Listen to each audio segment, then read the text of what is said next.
The Vaingate Chronicles, episode number 22. Leaving the legendary Isle of Shadows on Leith's magical folding boat, the companions have arrived at Lith'Lian, the wood elven capital, a city built among the Three Mothers, three ancient world trees that tower above the surrounding canopy and whose roots grip the byways of the river that languishes its way through the surrounding forest. But Lith'Lian, it seems, is also in the grip of the Blackguard, an elite militia sworn to the Usurper King, Ivran Erothani. And within minutes of disembarking at the main pier of the famous settlement, Leith Mystralath and his companions were being called to question. How the Blackguard captain knew that their boat was magical is a mystery, but the altercation that followed ended with Leith and Edryn shackled, hooded, and bound for Hemethterith on the back of a secure wagon. But it seems the wagon was not secure enough. As the sunlight faded from the forest and the two frightened magic users began to lose hope, becoming booming hooves broke the monotony of the wagon's rattling passage. The wagon abruptly stopped and silence filled the air.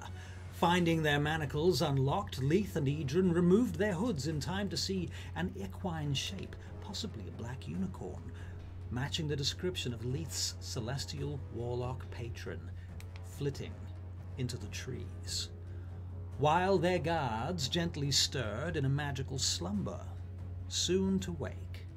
Escaping the wagon with their spell components and other belongings, the pair stopped momentarily as one of the Blackguards began to rouse. With a massive fireball, the Blackguards and their wagon were lit up and destroyed.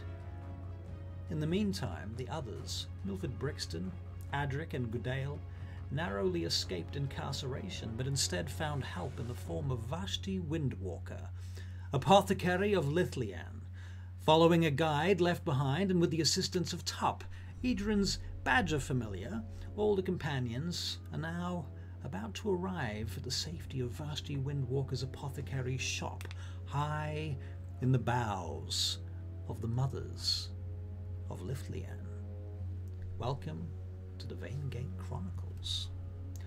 I'm Russell Kirkby, and I'd like to introduce Barry Tahira as Milford Brixton, Steve Austin as Leith Mystralath, Joanna Grotenhouse as Gudael Dala Talandaran, Edryn Montcoff, being played by Max Easy, and Michael Bache as Adrik Fogdar. Thank you all for coming. We can begin with those of you who are sitting in the apothecary's shop. Whilst Vashti goes to make some tea, you guys are sitting around on small sofas and chairs, sort of looking at each other, wondering what's going on and what to do next. So who do we have here? There's Adrik, Gudael, and Milford Brixton sitting in this room presently. That's we. What do you say to each other? Are you just looking at each other, or how's that going to go down?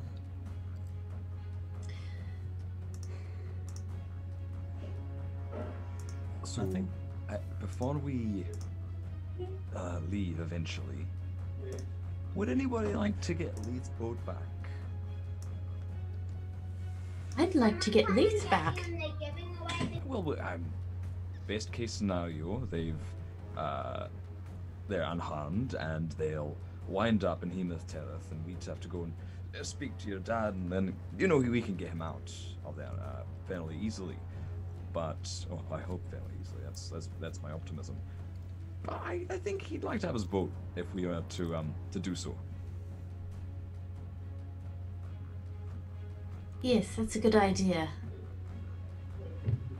I do hope they're all right. What is Milford doing while they're having this conversation?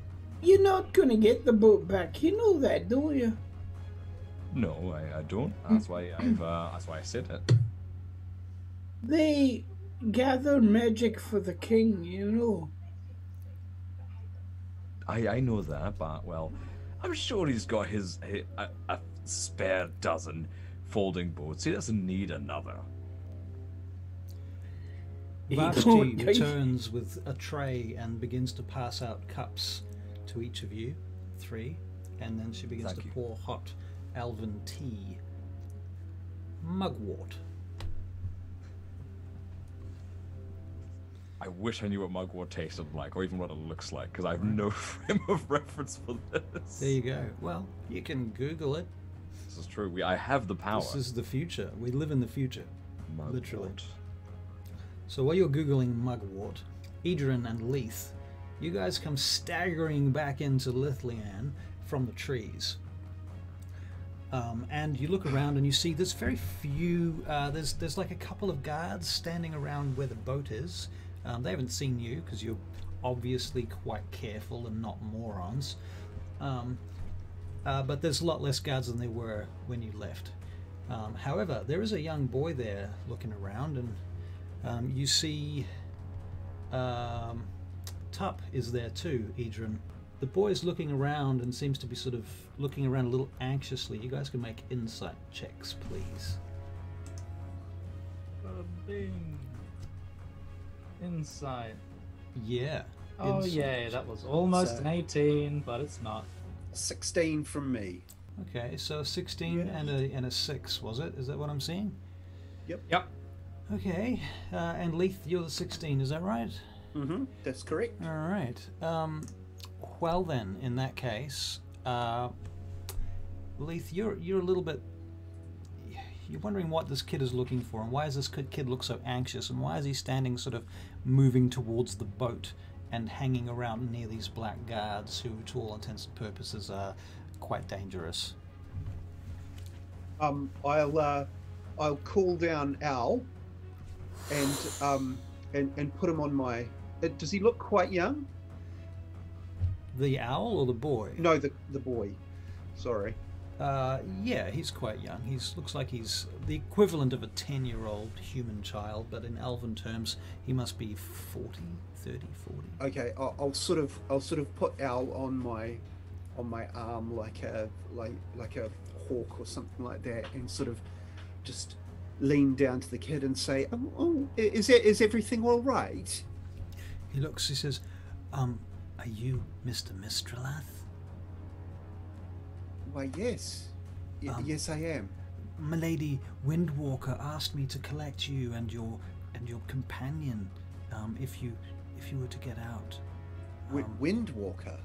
Yes. Who would that be? Well, she's a friend of yours, I believe. So I've been told. Oh. What was it regarding? Your safety, I expect. I see. I'll go and get. Yes, I will go and get my my companions, and we will be back. Shall I meet you here? Which companions are you getting? The rest of my party. Mr. Edryn here is but one of them. We already have the others. Have? I will take you to them. Oh, wonderful. Yes, very good. Shh. Oh. Don't alert the guards. I'm sorry. Yes, of course. Is this Mr. Montkoff here? Yes, this is Mr. Montkoff. Will you two follow me quickly? Lead the way, yes. Stealth checks, please. Stealth checks. Make stealthy stealth checks. Stealth checks. At advantage, yes. 14. 14, excellent. All right, and Edryn. Was it a 19 for you? I got a 19, it's just above that, yeah. Wow, I see it, yep. You both managed to get back up through the trees to Vashti Windwalker's Apothecary shop.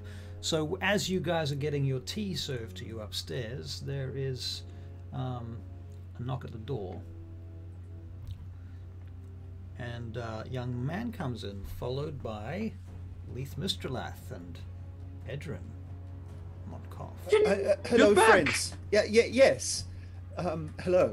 Adrik jumps up and hugs them all. I was so worried. This was I. These are the ones you told me to fetch, you are can they let not? go now, thank you. All right, sorry. My lady Windwalker, these are the ones that I was told to fetch, are they not? She says, they appear to be, yes. Welcome all. This is my home. I am the Apothecary here, Vashti Windwalker. I understand that you are members of the servants of the Fox. Yes, my lady. You are in safe hands here. All right. She locks the door.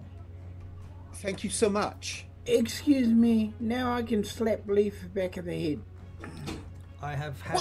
What? Oh. What do you want to argue with the Blackguard for? You want to die or something? Pardon? You don't argue with the Blackguard. You say, oh, I found this boat and I'm bringing it to you. You don't say, I want me boat back. Well, I was given it fair and square, so I don't see why. No. What is all this about a boat, says Vashti. The king wants magic, you know. He wants magic. It's well known around this area. The Blackguard collected for him. That's why they have a rule. Nobody else, and I mean nobody else, legally has magic. I was gifted that boat under. Smack the back of the head again. It was. Ow! You're not getting my point. Given to me left. in good. I believed it was given to me in good faith. That's not the point. Slap him in the back of the head again. Ow! That's not the point. I'm telling you. When you see a Blackguard, you say, yes, sir, no, sir. Can I hand me magic over to you? You can both have inspiration for this little exchange, by the way. And by the way, from now on, everybody hide your magic. And hide it well. Not a problem, I've got none. Okay. I'm really not sure what I'm going to do with this. Were you all sent here by Lord Bragan or by Maith? Scent is a it's not so much scent as we've got a colleague in Shackles in Hemethterith, so we're on our way to get him out, so to speak. A colleague? No, we're not. We're not on our way to get him out. We're on our way to make a plan. This is the making the plan part. We can make a plan on the way, can't we? Aye. You just can't break. Oh my God! That's the goal. Milford goes and hits his head against the wall. Ow! Any Brixton! wall. That's why you're here. Listen, you lot. He's in a place called the Sufferance. The Sufferance. Thank you, my lady. Who is it that's there? He's in a place called the Sufferance. Now, let me tell you, breaking into that isn't going to take like 5 minutes, you know. You don't know what kind of magic's in it. You don't know what kind of timetable they have. You don't know if your dad goes there every week. You don't know anything yet. This is all about knowing. This is all about planning. You lot need to learn to plan, you know that. Aye, but the goal is to get him out. Oh, if we yes. get bogged yes, the down goal. thinking we're only going to go get information, nothing's going to get done. I thought that's what we were doing as a group. Getting information until his lordship here decided he wanted to keep his boat. Now, the thing we have to be is a little thing called subtle. Do any of you know the meaning of that word? Well, I certainly know the meaning of it. Can we put it into practice is the question. Thank you, Milford. That's what I would ask you. Now listen, I'm not the subtlest of people, you know that? I will agree with you there. Yeah, I'm not the subtlest of people, but then I'm not arguing with the Blackguard either. And God knows I've killed a few in me time. you know. But I don't want to keep doing that. Now, we must be subtle while we're here. And remember our parts in our little play that we're playing. So that Gudael, Lady Gudael, can get all the information we need in one way or another.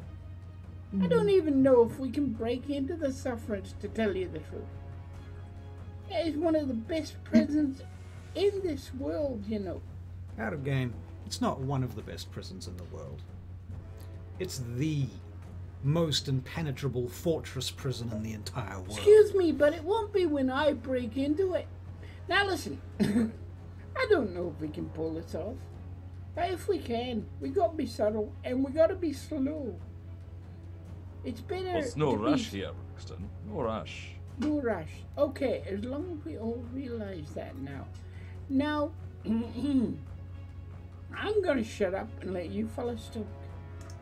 To answer your question, Vashti, the person trapped within the Sufferance is a gentleman by the name of Wren. Wren? I'm not familiar with him. Does he have a last name? Where is he from?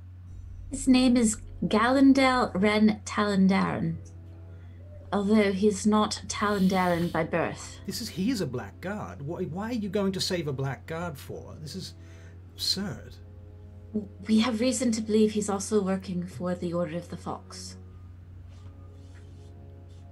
He might be the contact that I've been talking to for all these years. The contact, you see? Yes, I have several contacts among Hemethterith, among the nobility there, and some among the Blackguards.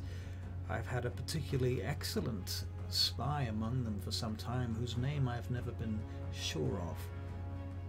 But if he has been captured and locked away, then that would explain the sudden cease of correspondence that we have long enjoyed. Well, following that, do you have any information that could help us in our, I guess, on our mission? Well, what sort of information would you like? I can tell you that the Sufferance is not only very difficult to get into. What I can say is, I mean, have any of you seen it? Have you been there? Have you looked upon it with your own eyes? Only from a distance. Very well. Oh. Well, high above Highbrook, if you look at Highbrook is like a series of steps built into the mountain, with the lower quarters and then the higher upper quarters. Then there is the palace. Then there is the clergy district and the arcane district above that. And beyond all of those things, the top of the highest waterfall, where the road is very difficult to follow, zigzags up to the top of the waterfall where there is the Sufferance, which is a series of small islands scattered among huge, ancient, giant walls, like a labyrinth. And it is all enclosed in what they once called a mythal. Do you know this term, mythal? Now, out of game, Edryn and Leith, can you both make Arcana checks, please? Gudael and Milford, you can make history checks. I got a 24 total. Edryn, you certainly know what a mythal is. Leith, oh my goodness, you know what a mythal is for sure. 20. Let's just go over here so we can see these rolls. Gudael, 22. Okay, Gudael, you've heard historically of what a mythal is, but you're not really sure how it's made or what it is in sort of technical terms. And Milford, Brixton, and 18, you also have heard of a mythal. There you go. Adrik, you might as well roll a history check just to see, just in case there's a chance. And 11. Adrik, yeah, you might have heard of a mythal, but you're not really sure. But for everybody else, those of you with Arcana know that a mythal is a massive magical effect that was created using very, very ancient high magic that elves probably died to create this. They literally sacrificed their own lives on purpose to do this massive spell that has created a massive magical effect. In this case, it's a dome over the top of the entire prison complex that disallows the use or penetration of magic in that space. There are other mythals around the world that do other things. For example, you could feasibly build a mythal that stops dragons from entering your city, for example. So they create massive magical effects. This is high elven magic only. Nobody else could ever do this, and the means to do this is now lost. Nobody has the ability to do this anymore.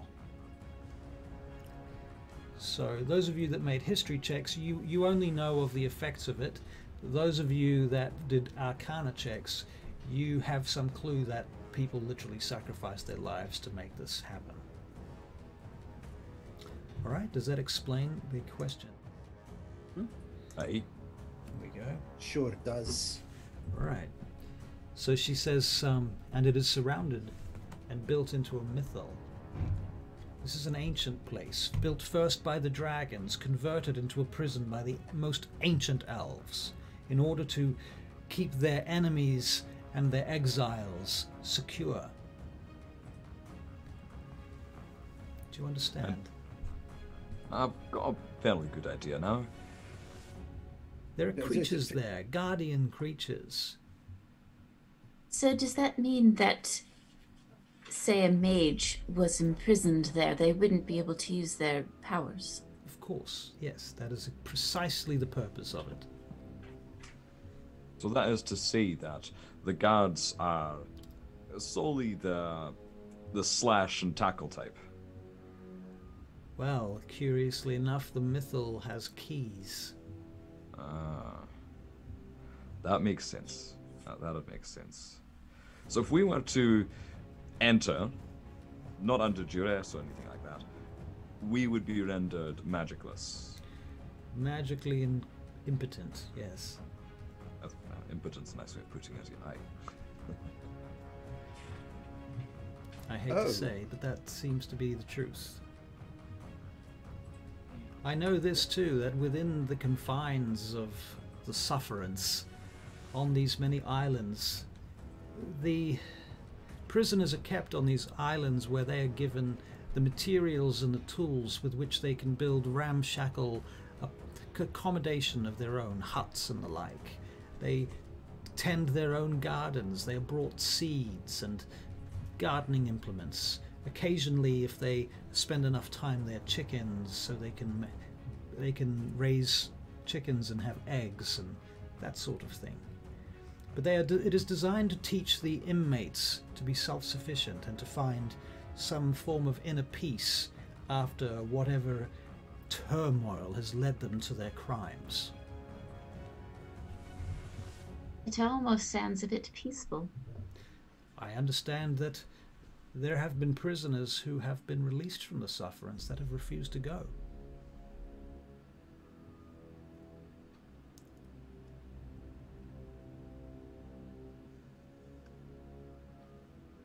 Well, I'm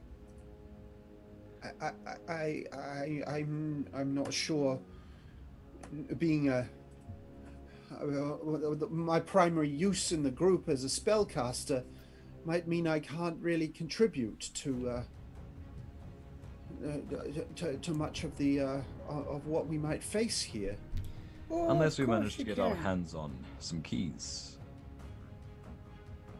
Of course you can. You have a little thing called knowledge. Well, yes, but what good is that if we're facing off some sort of large demon or something like that? Well, you can do studies on what kind of magic they might use at the Sufferance. You could find out about that sort of thing. But she just said that magic is It's blocked out entirely, blocked out. with exceptions to the keys. Now, Yes. if we learn the nature of them, we could potentially use that knowledge to our benefit. Oh, You see, to pick a lock, You have to know what the lock is. And that's your nothing's department, faultless, lad. lad. Oh, I'm no lockpick. No, that's not what I mean. Can I slap you back of the head again? Now listen. No, thank you. I'm getting quite the headache. Now listen. Listen, what I mean is, you know all about magic, and the locks are based on magic. If you tell me what the magics are, then we know what to avoid and what to try and use. But Get me? how will I figure that out? That's up the to you, thing. lad. That's the thing. We need to, and I imagine it'd be virtually impossible, but we need to find people who have either worked at the Sufferance, or even if it's the garbage man, you know. We need to find out people who work there, do things there. Yes, Out of curiosity, do you know, Vashti, do you know if the Sufferance has visiting hours for family, friends? So Dala could potentially go and speak to Ren, because he might know a bit more than we do. I only know that the one time I applied for access to the Sufferance many years ago now, I was denied. Under what capacity were you applying for access? I was looking to speak with a family member I see. who had been contained there. Unfortunately, she has passed away now. I'm terribly sorry. As am I. If we were, I apologize for this potentially crass question, but No. were all her effects returned to you? Oh, no. And if not, could we, if we manage to get in, is there something we should look out for? Well, I'll consider this question. It is perhaps dangerous to put this information even in your mind, for there are... Do not take this the wrong way, but there is always the possibility that you yourselves will be captured. And if you yourselves are captured, then your minds will be open books to those wardens of the Sufferance. That's entirely reasonable. Perhaps you could just write it down, and then we don't read it, and then if we manage to get in, pop it open and go, a nice pair of boots, or some whatever effect it is. Otherwise, you'll be carrying a piece of parchment with a list of incriminating information that may sink the entire Order of the Fox. Oh, so it's that quite specific, is it? I thought it may have just been a memento. Apologies. Are you saying, Vashti, that everything in Ren's mind is now known to the Blackguard? That is quite possible, madam. Are you in danger? Do your contacts know who you are? The truth is, Gudael, that we do not know what Ren knows, and we do not know... I did not even know his name until now. Was he privy to your information? Where you are, what your name is? I never gave him such information. We had a location at which we exchanged letters. Alright, so it's you're relatively safe. Relatively safe as you safe, can be. as long as he didn't know more than I know that he knew. Didn't know more than I knew that he knew. Oh. Yes, you understand, Mr. Mystralath. My head is hurting again. Can I offer you some of this tea, Mr. Mystralath? Oh, yes, thank you. It's really quite good. She, while you're talking, she goes over to the wall and opens this, she takes some books off the bookshelf. She just starts lifting books off the bookshelf while you're talking and putting them on a table, making a pile of books. This first pile turns into 2 piles and then 3 piles until there's a whole ton of books on the table as you're having this conversation. And then she presses into the bookshelf and the bookshelf swings open. And there's Holy shit. a whole bunch of bottles and potions hidden there behind it. She doesn't say anything, she just keeps doing what she's doing. Please continue. That's quite handy, Vashti. Yes. You will find these handy too, she says. And she takes out several... she gives you a box of what you will discover are healing potions. 12 of them. 12 standard healing potions, 2d4 plus 2. This will be a good start, I expect.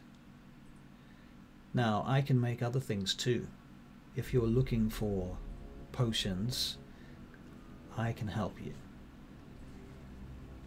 I cannot say that I can make everything that you might have heard of or thought of or perhaps even had before, but that is largely due to the unavailability of ingredients. Do potions work within the mythal? That is an excellent question, madam, and I do not know the answer. I do have a need for a potion that makes a person seem dead. That might be something I can assist you with. And, of course, an antidote to bring him back. I also have this, which might be useful to you. I'm not sure who to give it to you to. Which one of you is the burglar, perhaps is the phrase?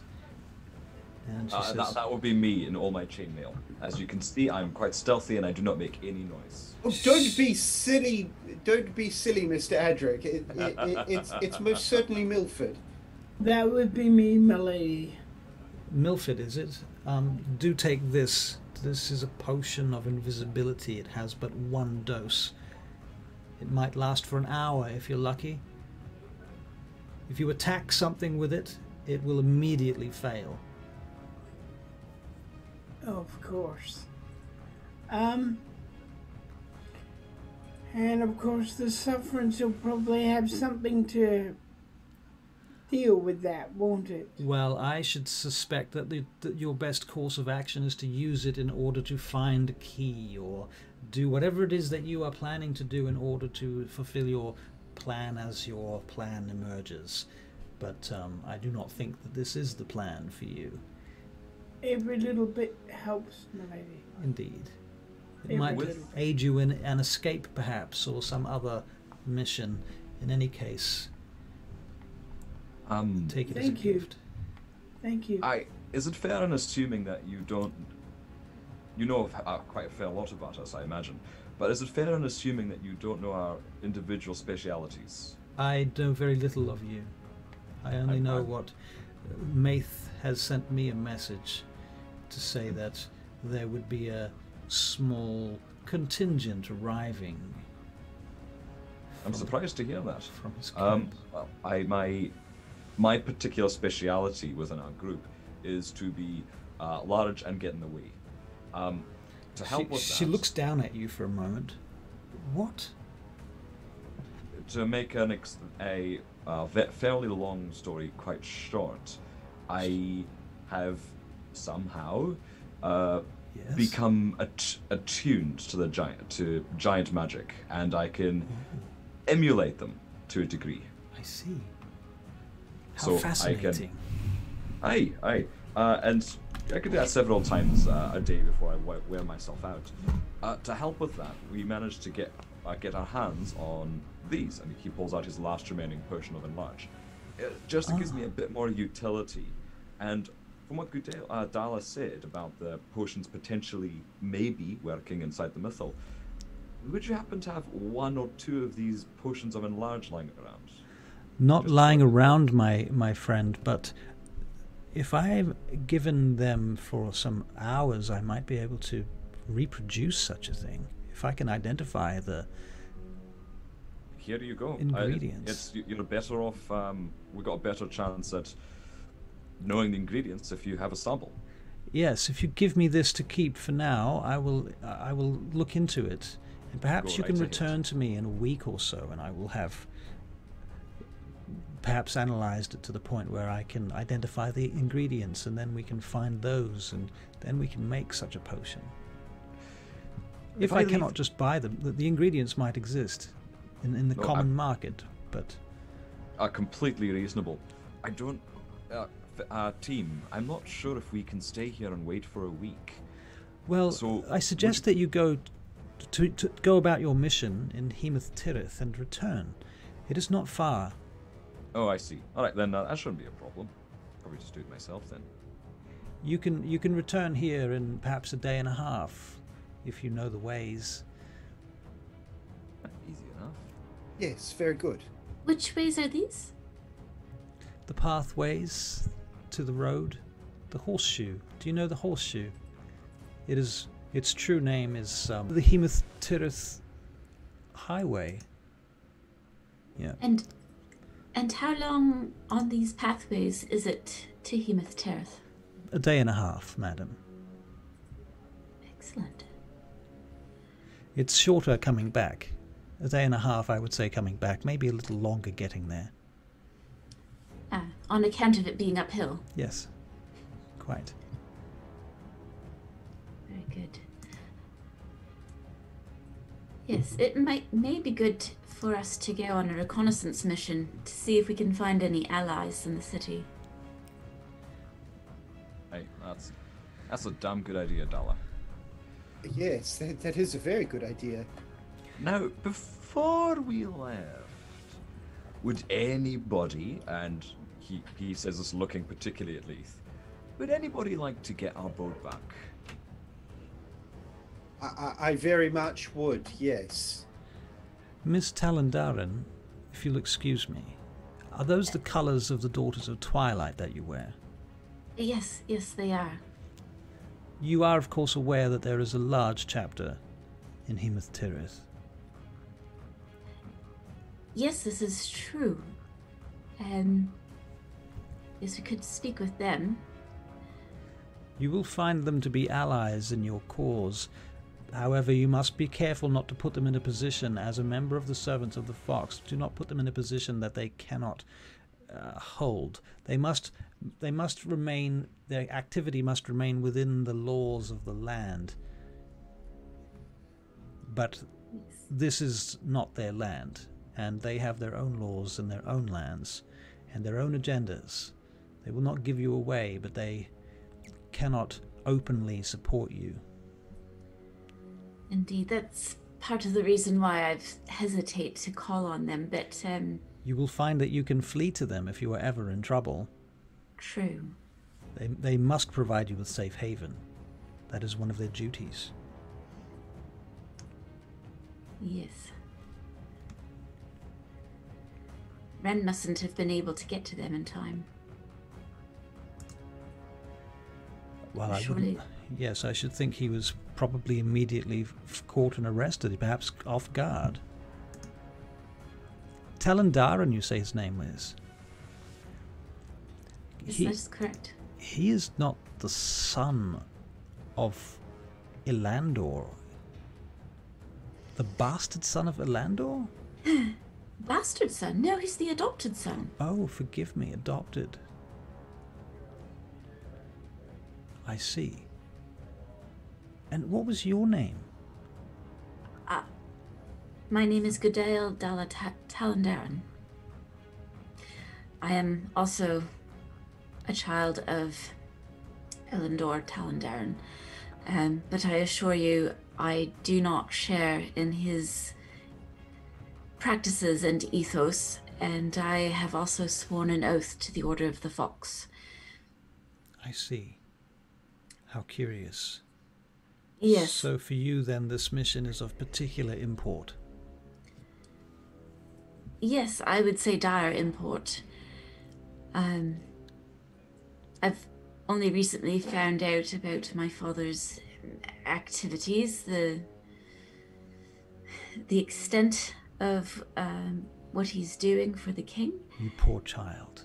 I am so sorry for you. You must have spent so long living in a blissful ignorance among the foxes, so to speak, or shall I say the wolves, for it is us that are the foxes. Yes, it's amazing to me that I lived so long at Temple Solanor and Unaware. Unaware, yeah. Curious. It must have served somebody to keep me ignorant. I see. I see. Well, I do feel for you, Miss Talandaran. Sister Talandaran.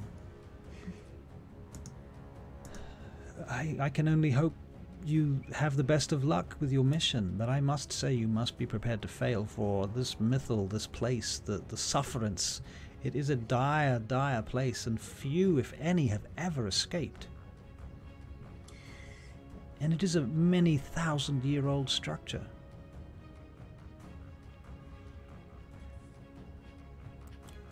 They say its first appearance was in the time of the giants and dragons. But there's not much reference beyond that. I believe that the giants built the walls and the elves refashioned the place after the giants fell. That is what I believe, but I could be wrong.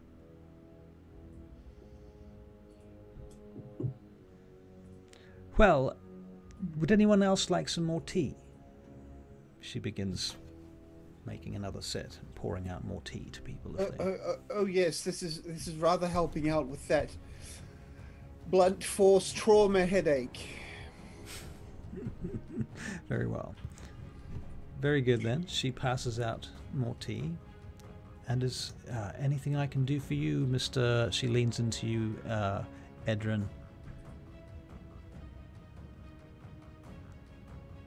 You have anything stronger than tea? Why, yes, I do, she says. Of course, you've come to an apothecary.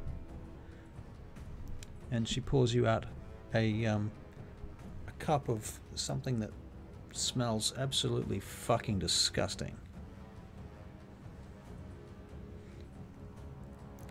She says, this will clear you right out.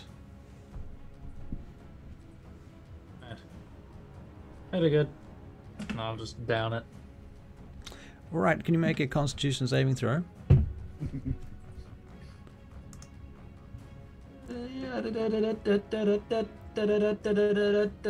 9. A 9, alright. Well, you gag on it. It doesn't make you throw up. In fact, it doesn't make you sick at all. Later on, you're going to discover that it's going to force all of the nasty shit that's in your system out, in fact. But it doesn't go down well, and your body is resisting the nutrients and the... what would the term be for a there's a word for this. Anyway, I don't have it. Diuretic? Emetic? Yeah, it is certainly diuretic, but it has the ability to actually leach out all of the toxins in his body and then allow him to pass them. So yeah, that's what it's going to do to you over the next couple of hours. You immediately have the urge to go to the bathroom. Bear in mind, this stuff's designed for elves with sort of, heavier constitutions than humans. Certainly not old humans. Old like me. Yeah, so there you go. Poor thing. I know. Right. You're something of an expert with giants, are you not? I dabble. You dabble. And Leith, do you know about giants as well? It's one of your areas of expertise. Do I know about giants? Have you studied them? Was that? Oh no. No, not you. Okay. No, Adrik. I couldn't say I would know much about giants, to be quite honest. I've got quite a fairly extensive knowledge of them. So would a key to the Sufferance, would it be a giant effect, or? It depends on how they've constructed the wall, and also depends on what type of giant has built it. Well, I can say this, milady, that if it is a mythal, it is high elven magic. High elven, right.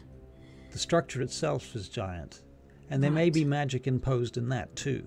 or composed within the giant structures, but that will be separate to the mythal. It could be a door in the wall. That's most likely.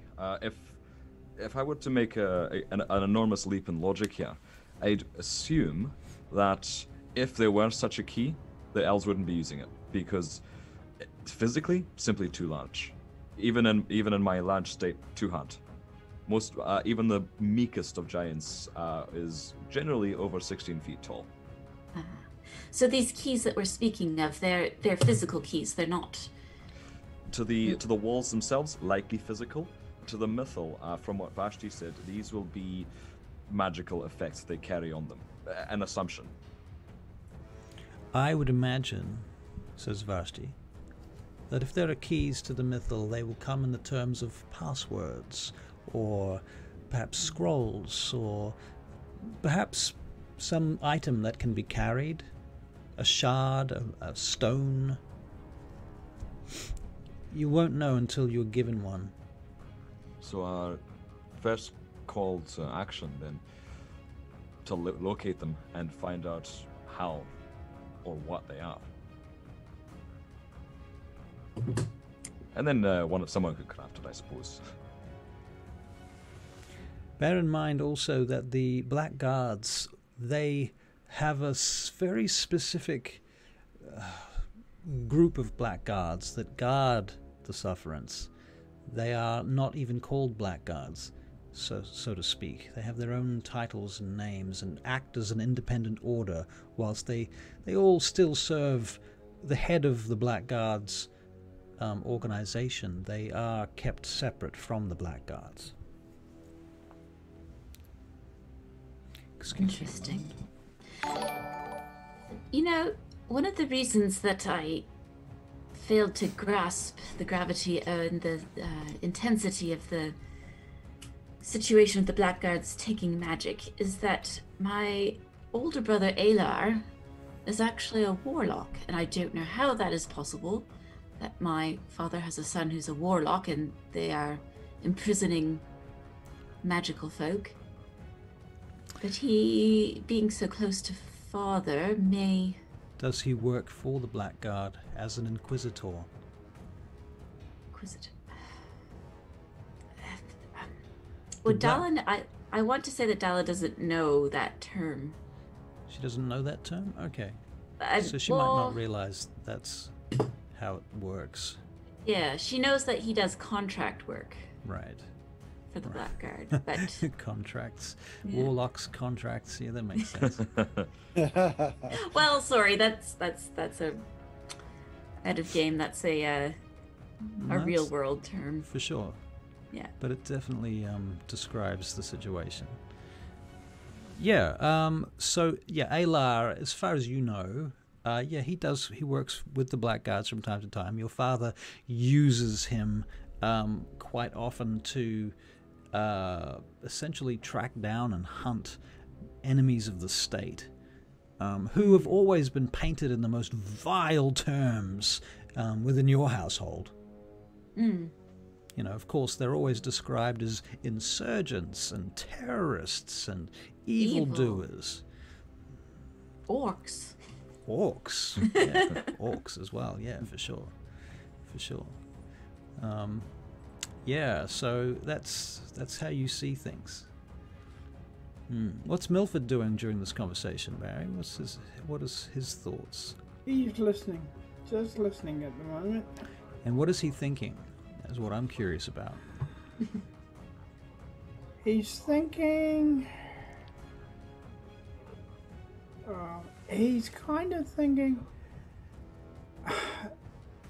We've got to do a lot of homework and we're not even halfway there yet.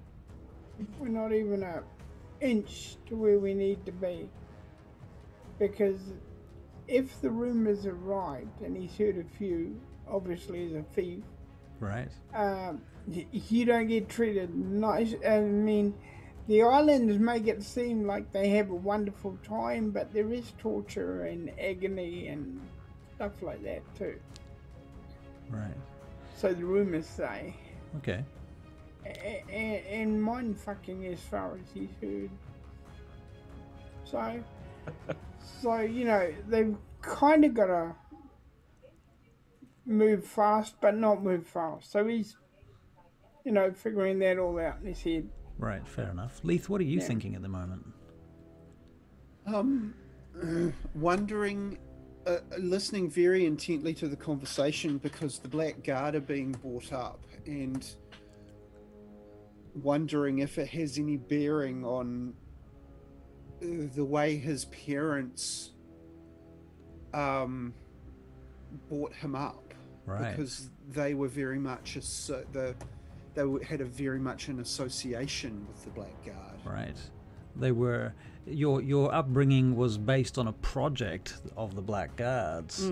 Yeah, and so I was very, like, kind of kept by the black, on a greater scheme of things, kind of out of game, kept ignorant of those things, but knew of the Blackguard. Right. Yeah. Who were the heroes of the mythology that you were being force-fed. Yeah, basically. Right. So not unlike Gudael. That's kind of why I'm never sure how to trust, whether to trust them or not. Right. Out in the big wide world. Right. Hey, Jaeger 8 Larson, welcome to the show. Thank you for following us, and welcome to chat. You'll excuse me if I don't stick around and keep jabbering. I have these actors here who need, you know, adjudicating harshly when possible. Okay, Adrik, what are you thinking? Indeed. Like Brixton, Adrik's thinking, but he's thinking, trying to think proactively. He's trying to get an idea of the geography of what the area might be, what giants might have been there previously. He's just trying to draw up a next step. He can see that Brixton's a bit cautious with good reason. So at this point he's thinking, okay, I need to be the kind of person that's pushing forward a little bit more. Right. Okay. And Edryn, what's your thoughts on this at this point? Edryn thinks that we're definitely way in over our heads. How can this possibly go our way without at least someone switching places with him, whether willingly or not? He also wants to ask the Apothecary a question, but doesn't want to be entirely open about it, so is waiting for a little time to strike. Right. Edryn, this is your curiosity speaking. You have a question and you must ask it. Yes. Ask me, Edryn. Breathe me into the world. Zala, what are you thinking? Dala's very upset at the hypocrisy of her father having a warlock son, but putting other magical people in prison. Right. And she's also seriously wondering if it's wise to make a fuss about the boat right now. As much as she really wants the boat back, she sort of wonders if maybe we should be as covert as possible and get the boat later. Right. All right, so Vashti looks at each of you, and after serving yet another cup to all of you, and she said, the boy that's here too, by the way, she says something to him about go and fetch the. He didn't quite hear the rest of what she said, and the boy goes into another room and comes back with a plate of elven hors d'oeuvres and places them on a table for you guys to snack down on, so that you are now also fed, if you choose to be. She says, I've heard that you did come into town with a boat. This is so. The boat that was in question, the guards were aware of? Yes, I would rather like it back. How they knew it was magical is beyond me. To me, it didn't appear so from May I Just to look ask? at it. May I ask of the nature of the magic that it contains? Well, it was. I could unfold it on the water, and it would grow to the correct size. I see. I'm not sure what you actually call that kind of magic. I mean, transformational? I see. No, that is very much the question that I was asking: is how does it work, and what does it do? So you say that it folds. Yes. How small does it fold? To the size of a small box about this. I see. Very useful then. Yes, very useful. And it really had been the first time we'd had to properly use it. Huh. That is a very sad story. A pity. I'm. Yes. I mean, that's not really the point, is it? I would hate to lose it if I were you. Yes. Yes. So is it as simple as simply going to the boat and folding it up? To get it back? Yes. Well, I suspect the guards probably. It's probably in the guard tower by now, or with whoever keeps the. They didn't appear to items know of how such to value. Syrian, fold you go it. and check to see if the boat that these young people came here on is still sitting at the dock. He nods and he runs off. We shall know in a moment. Oh, you think it may not have been taken? Well, is there... confiscated? It might well have been confiscated. They might have decided that it is under their control, but whether or not they have the power to fold it, or if they even know how to fold it, is an entirely different question. To be honest, Leith, they didn't look like they knew what to do with it. Well, this is true. Should I perhaps go with him? And if I were you, I would keep my head low if I were you right now. Very good. That's a good point. How did you guys get away from the Blackguards? We didn't ask.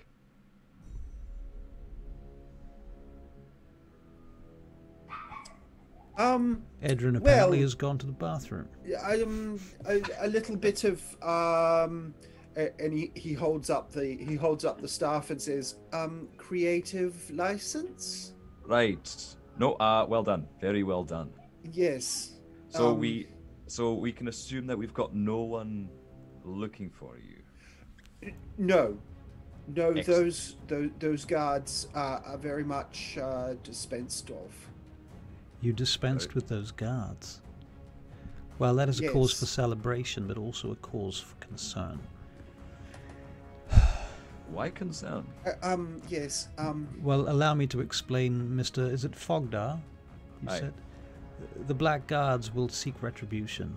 They will not know who has done this, but they will seek who has done this, and that may cause them to be very aggressive with the townsfolk of Lith'Lian.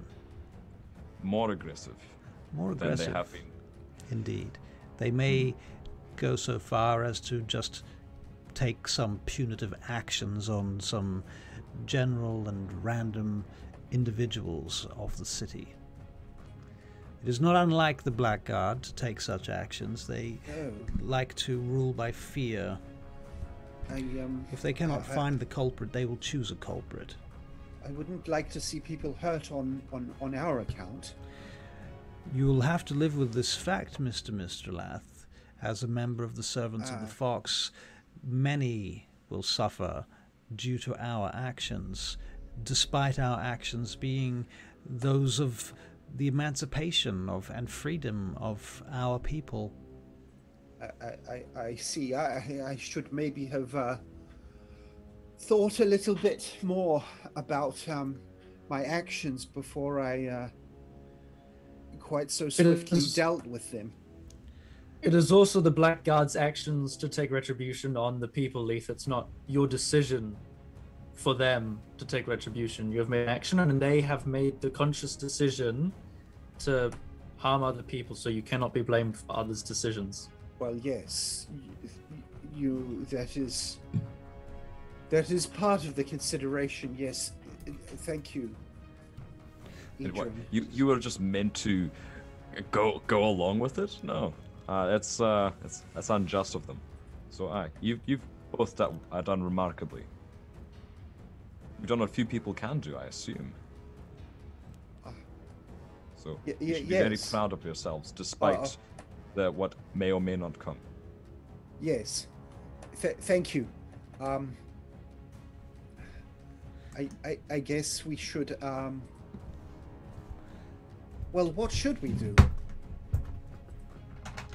Well, we think we better go and enjoy ourselves, you know. This is a feasting time, a joyful time, a time to get together with your family. First, it appears to me that unless we want to walk, we should rent horses, a caravan. The boy comes back in. Yes, madam, the boat is there. The boat is still there. There's After three. we get our boat. There's 3 guards there, miss. There's no sign of the crossbowmen. They seem to have left. Are there many other guards around about, or just the 3? Vashti turns. She says, if there are 3 there, they will carry whistles. Their whistles will, of course, summon more guards. They will come after a moment or 3, perhaps. There's usually anywhere between 12 and 20 black guards in Lith'Lian. Leith is going to turn to Edryn and say, you don't happen to have any sort of spell that might be able to send perhaps 3 guards to sleep? Were they not elven? Yes. But, as you know very well, elves don't sleep. Oh. That's a Just mighty the only issue. However, we still have a hat of disguise and the ability to shape oneself. I wonder if they're expecting a changing guard at any point. They will change their guards. That also is true, yes. What if they were relieved an hour earlier than expected? They get to go home, have a nice cup of mead, and they have to keep that boat out of mind. There is another option too. Oh, Edryn, I do wish you'd speak up with plans more often. That's a very good one. Oh, this one's only just come up. Vashti. I'm afraid after. Vashti opens up another cupboard and takes out a wooden box and opens the wooden box whilst the conversation continues. And inside this wooden box, she takes out a wooden whistle and passes it to whoever wishes to take it. Adrik will take it. Oh, thank you. That was taken from a contingent of Blackguard a couple of years back. This will be very useful in the future.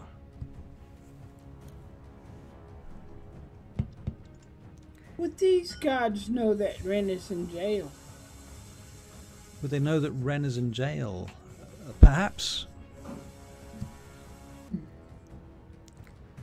So, is there anything else I can help you all with?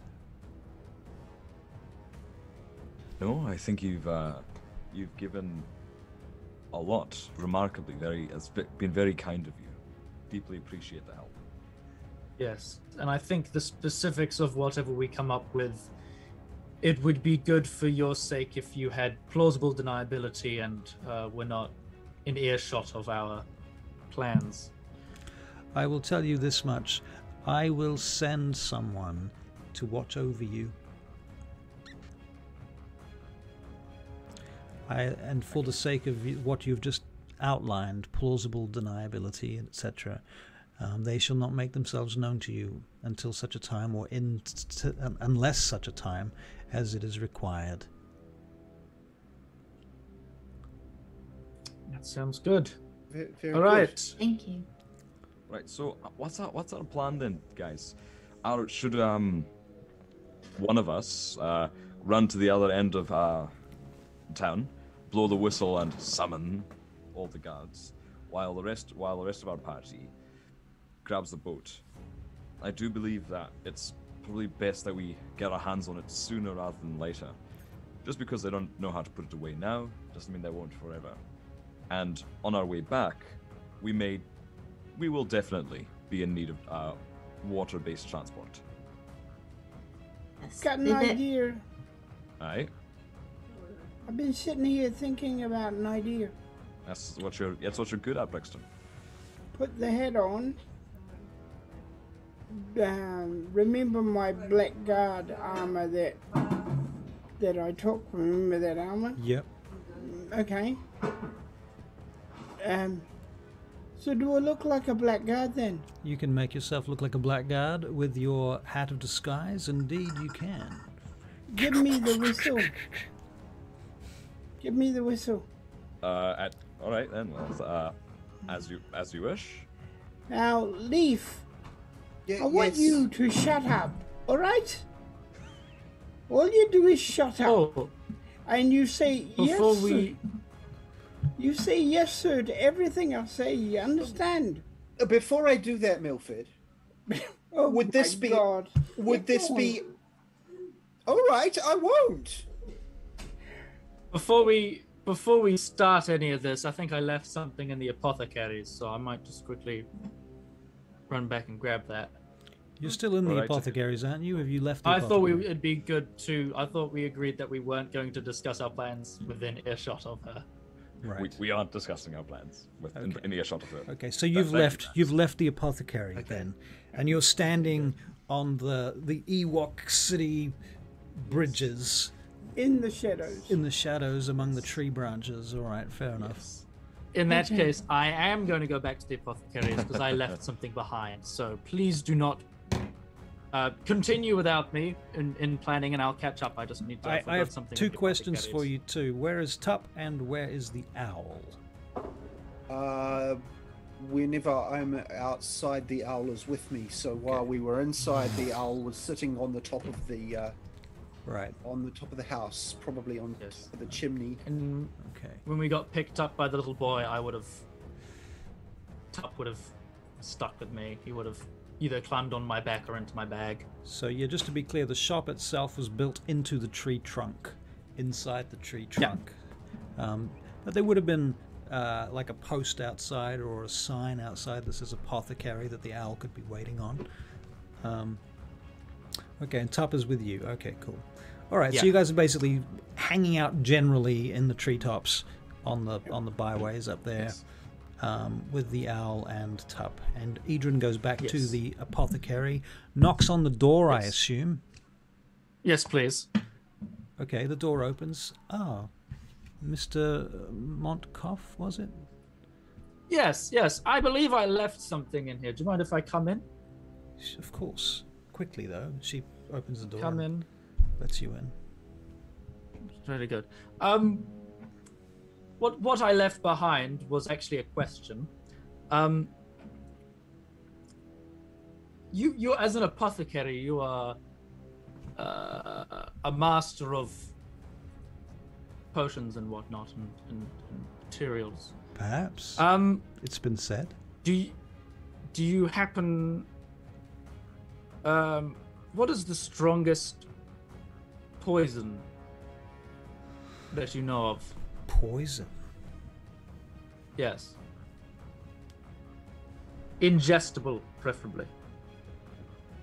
I dare not speak its name. But you're looking for poison? Yes. If you were to have either of the one you dare not name or something else I should also say that there powerfully are akin. different types of poison for different types of circumstances. Some poisons will act quickly, others will be stronger, others will cause paralysis, etc. There are many types of poisons for different circumstances, and one might not be the perfect thing for a certain particular context. What about a rather swift end? A swift end. Yes. Aimed at elves or humans? Or particular species in mind? Well, I should hope it doesn't matter, but Oddly enough, it is there a does. particular? Oh. In that case, I should probably think a human. A human. If we could work on an elf, I'm sure that'd be useful, but primarily a human. I will have to think on this. Okay. Yes, when we come back to pick up Mr. Fogdar's, if we come back to pick up Mr. Fogdar's enlargement potion, I would appreciate picking up this on the down low, as the kids say. I see. Well, yes, very well. There are a number of poisons, and I do not keep them, I must say, but I do have some. Fair enough. That's good. Do you have a recipe or two? So yes, if you come back to me, I will have done some research on this to see what I can get you. I assume. Thank you very much. If you'll come back before you leave to Hemethterith. Or do you intend to go straight there now? Or if you come back with... I'm not entirely sure where we're going. I think I'll do my best, but if I believe that may be exactly where we're heading, and we might have to come back. I think we're going there, coming back, going there, seeing if we can heist or steal. Mr. Fogdar said something to the effect that he would return for a potion. Yes. So I think the idea is... If you return with him on that journey, I may have something for you by then. Yes, that sounds very good. Thank you very much. I really appreciate your help. Have a good evening. And Edryn tries to remember the life, liberty, light, liberty, love, and love. Yes, exactly what I did. Right. He tries his best to get. Edryn can make a religion check. See if he can get it right. Oh, that was almost a 19, but that is an 11. An 11. Aha. Okay. Well, yeah, you get it. You kind of fumble your way through it. It's generally right. You know, it's supposed to be. How does it go? Life, light, liberty, and love. And you get it slightly mixed up, and I get around the wrong way. Started over again, and you get it right. And she smiles and thanks you. And she says, "We shall meet again, Mr. Markov, no doubt. Good luck to you." Thank you, and to you. She smiles and allows you back out the door again. Do keep up with your friends. I should not like to lose you. Thank you. Yes, I am rather a waddler, so I hope I should be able to catch up. Edryn, you might notice too that over the last couple of months you've probably lost a little bit of weight. Yeah, probably, actually, yeah. All right. Yeah.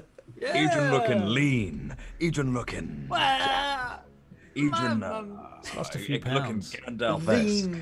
A lean Edryn machine. Right. Probably just a little bit less. Yeah. Less. He puts it back on with as much alcohol as he can possibly feed himself in between adventures, but during the adventures he loses weight. Right. Yeah. I mean, we're not being fed lobster and, you know, pork roast. He's probably having to go without for a bit. 12 days of keto rations. All right. So you return back to the group, I assume, then, Edryn?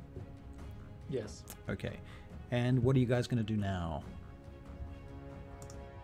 You getting the boat back, guys? Okay, herein lies my plan. All right then. I'm going to go up as a Blackguard and tell those guards that someone will be sent to get the boat from the Blackguard that knows how to deal with it.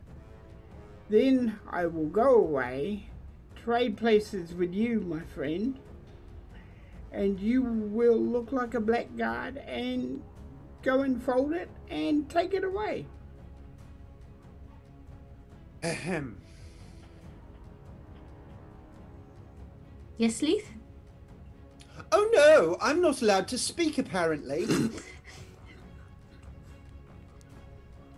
So that's it. That's a yes then, is it? Well, we want to make sure. Brixton, say you're sorry. Leith is just going to walk to the corner, and just face the corner and quietly click his finger and say, "Blackguard," and his glamoured leather armor will change into Blackguard uniform. All right. Well then, come with me then. Do we Oh all no just no want to make no! sure- You totally have the idea. It might not work, you know. We might get to the Sufferance quicker than we thought. Well, if it's not Yes, working, we've got this whistle. We've got that whistle. In that vein, do we want to make sure the guards who are guarding the boat aren't the same guards that arrested us? Because they might very quickly identify a blue-skinned wood elf who looks exactly the same as the person they just recently counted off in Blackguard armor. Might be a little bit suspicious. Are these the same ones? Oh, Who saw us that's not before? that's not a problem. He Leith pulls doesn't out look his like disguise- him anymore. Leith pulls out his disguise kit and starts lightening up his face. Can I help him? You can help him, and Leith, you can make a check. What sort of check would that be? That would be a disguise kit check, which is going to be including your proficiency bonus and your... Whoa, you don't have wits in this game. That sucks. Let me have a look at your character. Wisdom? Wisdom seems like a good plan. Yeah, wisdom and your proficiency bonus. Yeah. Okay, wisdom check. Coming up. Wisdom check. That's a natural 1. Natural 1. Oh dear. Okay, Leith. What you call that? Leith thinks he looks amazing. He's like, you think that it's a great job, but What you call that? everybody else is a little bit skeptical. Oh, bear in mind, this is with advantage, Leith. Oh, is it? Yeah, because Barry said he's going to help you. Oh, then So give us another shot at that, please. another shot. Make it a Good. natural 20. Oh, that's good enough. 17. Yeah, Plus that's a another bit, 2. that's There's a 19. bit more like it. Yep. Yep.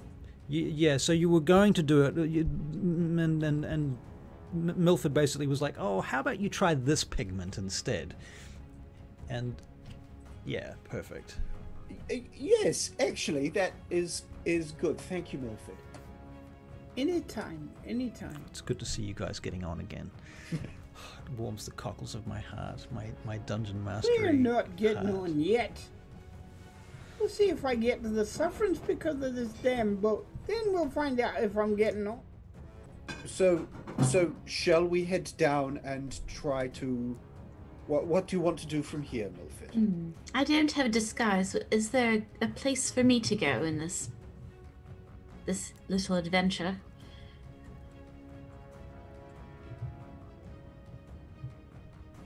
Milford's looking at you.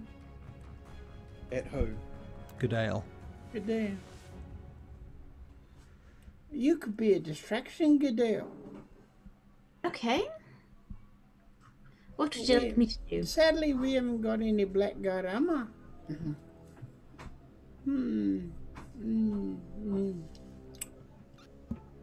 Oh, I mean, could we pretend the other 3 are perhaps prisoners?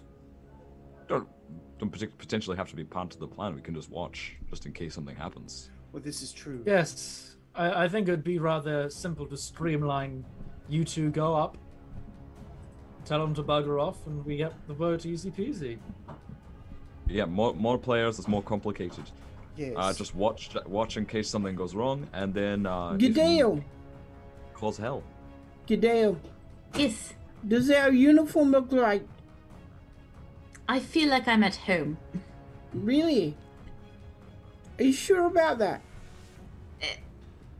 We had several guards traipsing through our home when I was growing up, and sadly, I feel very used to trust as you are. All right.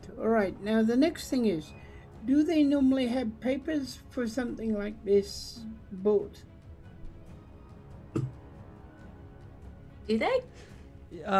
You probably wouldn't know that, to be honest. You're not a Blackguard. You know, maybe You can make a history check. She might have heard Ren complaining about it. Yeah, there's definitely a chance. Yeah. Wow. 23. Gudael knows everything. Gudael knows everything. Okay, that's Gudael's history check. 23. Wicked. Okay, Gudael. Yeah. From time to time, they will have papers for this sort of thing. Sometimes if an order is issued directly from a commanding officer, they don't need papers for this sort of thing. It depends who gave the order, where it came from. Given the circumstances, it's possible that a certain type of order might have been issued that does not require papers. Okay. I do recall that It certainly helps if you have the name of the commanding officer to, say so and so sent me to do this thing. To be fair, though, they didn't recognize the name Elendor Talandaran when we were talking to them last episode. Welcome, knives and stuff, to the Vaingate Chronicles. Thank you for following. Okay. Give me a commanding officer you've met or somebody like that who's not too well known. He's not too high up, but high up enough to... A captain or something. You must have been to those pretty little dances that they do, Yes. Well, there's Darian. My cousin. Darian. And Laundriel Bran. What was his last name? Imdriel. Indria. So if I say, is he a captain or what? Is Laundriel a captain, Russell? Laundriel, let me double check which... This is one of your family members, right? Well, there's Darian. We met them in Timbrook and we evaded them. Right. So I just grabbed those names off the... Right. The ones you met in Timbrook, right. Those guys were not captains. The captain of that particular unit was Usana. No. Usana, right. Yeah. She was the captain of that. Usana Fair Talandaran is the captain there. Londrel is a Zalator or a knight. So his name probably not going to help you. No. Usana Veil Talandaran. But you could use Usana's name. Okay. Usana? All right. Usana. I'm going to conjure, using my conjurer's thing, a document basically saying, I demand, or the usual, what do you say when you're commandeering shit? I don't know. I hereby take possession of this. I hereby commandeer. Yada yada yada. I commandeer. That's the one. Thank you. You literally just said that word a moment ago. Oh no! Ah, you were like, "What do you say when you're trying to commandeer something?" You're trying to commandeer it. That's what you're doing. Yep. Okay. Yeah. So basically, I'm foreseeing that there's going to be a check here that's going to involve Milford's forgery skill. Help. Oh, I mean, it's just I can conjure a what is it? I'm trying to bring it up. Conjure an inanimate object in your hand or in an unoccupied place. Right. And I'm just conjuring a document with writing on it that says, basically, this person who has just mentioned... Edryn ever seen the seal of the Blackguard?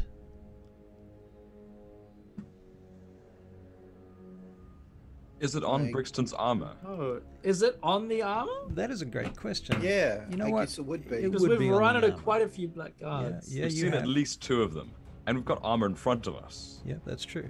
All right. Also, would it help if I added the Talandaran seal? Could do that. Which I could ask Gudael about. What's the seal of your family? And Gudael, you would have it on you too. You'd have a letter on you somewhere. Okay. To outline that. Very good. I'll add that as well.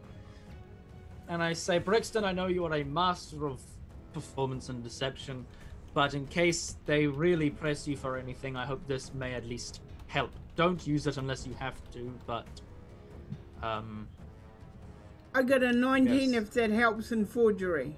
19. To have a look over it. Okay, all right, that sounds good.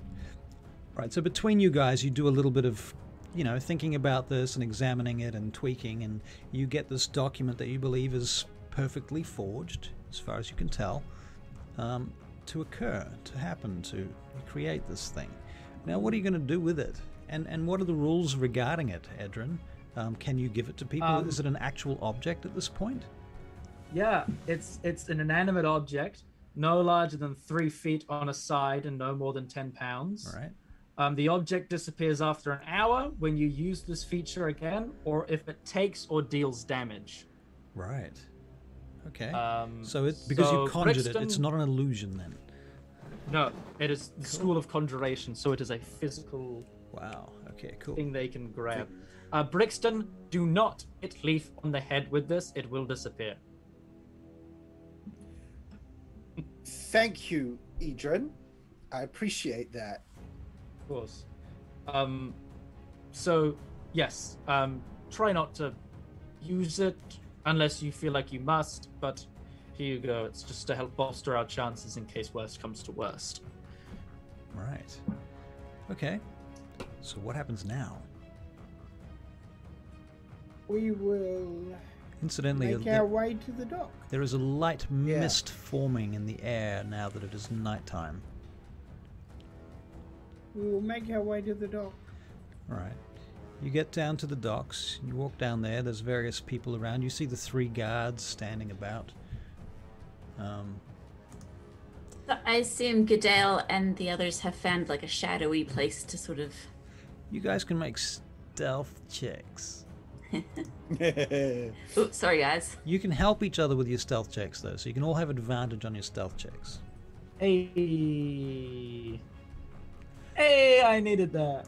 I'm also going to ask you guys to roll initiative, just in case. Are we all stealthing down to the boat? Not well, everyone except for those of you that are wearing Blackguard uniforms. I've got a question. If I have disadvantage naturally because of my armor Yeah, with stealth, yeah. Now and that cancels it out. oh, okay, so now I roll with advantage. Okay. Thank You roll without advantage or disadvantage. Oh, I roll without. It's just a flat one. Yep. So Okay. Leith's got 14 for initiative. Hey, 17. Oh fuck me. Oh, that's a bad stealth. My god. Adrik 5. Okay. Milford is an 18 for initiative. Edryn, what's your initiative? My initiative is 8, but my stealth is 12. Okay. And Gudael, what's your initiative? 21. Wow. Okay, cool. Alright, 21. Nice. Well then, you get down there. Now, yeah, I'm afraid, Adrik, you certainly, you're wearing chainmail and you're a dwarf and you're not used to walking around on rope bridges and stuff, and you slip over on the wet steps and kind of clamber back up again, swearing to the gods, or maybe not to the gods in your case. So you climb back to your feet, and a couple of people look around in your direction, and one of the Blackguards literally makes eye contact with you, Adrik, and looks away. They continue to stand about. Everyone make a perception check, please. Wisdom perception check.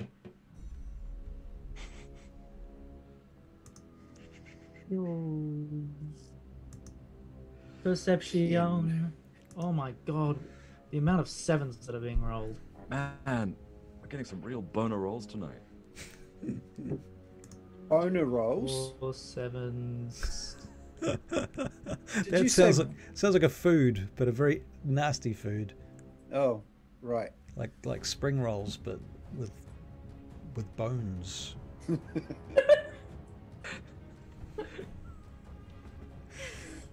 Okay, Gudael 21 on a perception check, Milford an 8, Edryn a 9, Adrik a 9. That leave anybody else? Leith 10. Okay, out of all of you, only Gudael really notices anything. Gudael, you notice that there's at least 2 other guards. Now, you notice these guys because you've seen Blackguards so often. Now, everybody else notices the main leader of this unit, and they notice the 2 knights that are standing there next to her. But what they don't notice, and what Gudael notices, is that there's at least 2 other guards that are further out, further apart, kind of watching and triangulating the group from the other side of the courtyard, the other side of the docks.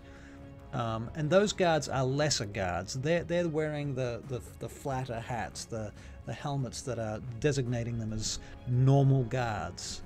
So what you've got is 5 members of this team operating together, Gudael. You can see that. And 2 of them are normal guards, 2 of them are knights, and 1 of them is some sort of captain. Okay. Adrik, are you all right? I'm just not quite used to all this wood and ropes and water. It's not a huge fan. Okay. Listen, you need to know this. There's 2 other guards. Do you see them? Barry, camera. There and there. I see them. We need to keep an eye on them during this. Are we able to let Milford and Leith know? How far away are Milford and Leith from us right now? How far away are Milford and Leith? Milford and Leith, how far away are you? From them? Yeah. It doesn't matter. I'm assuming you guys went down ahead of them, right?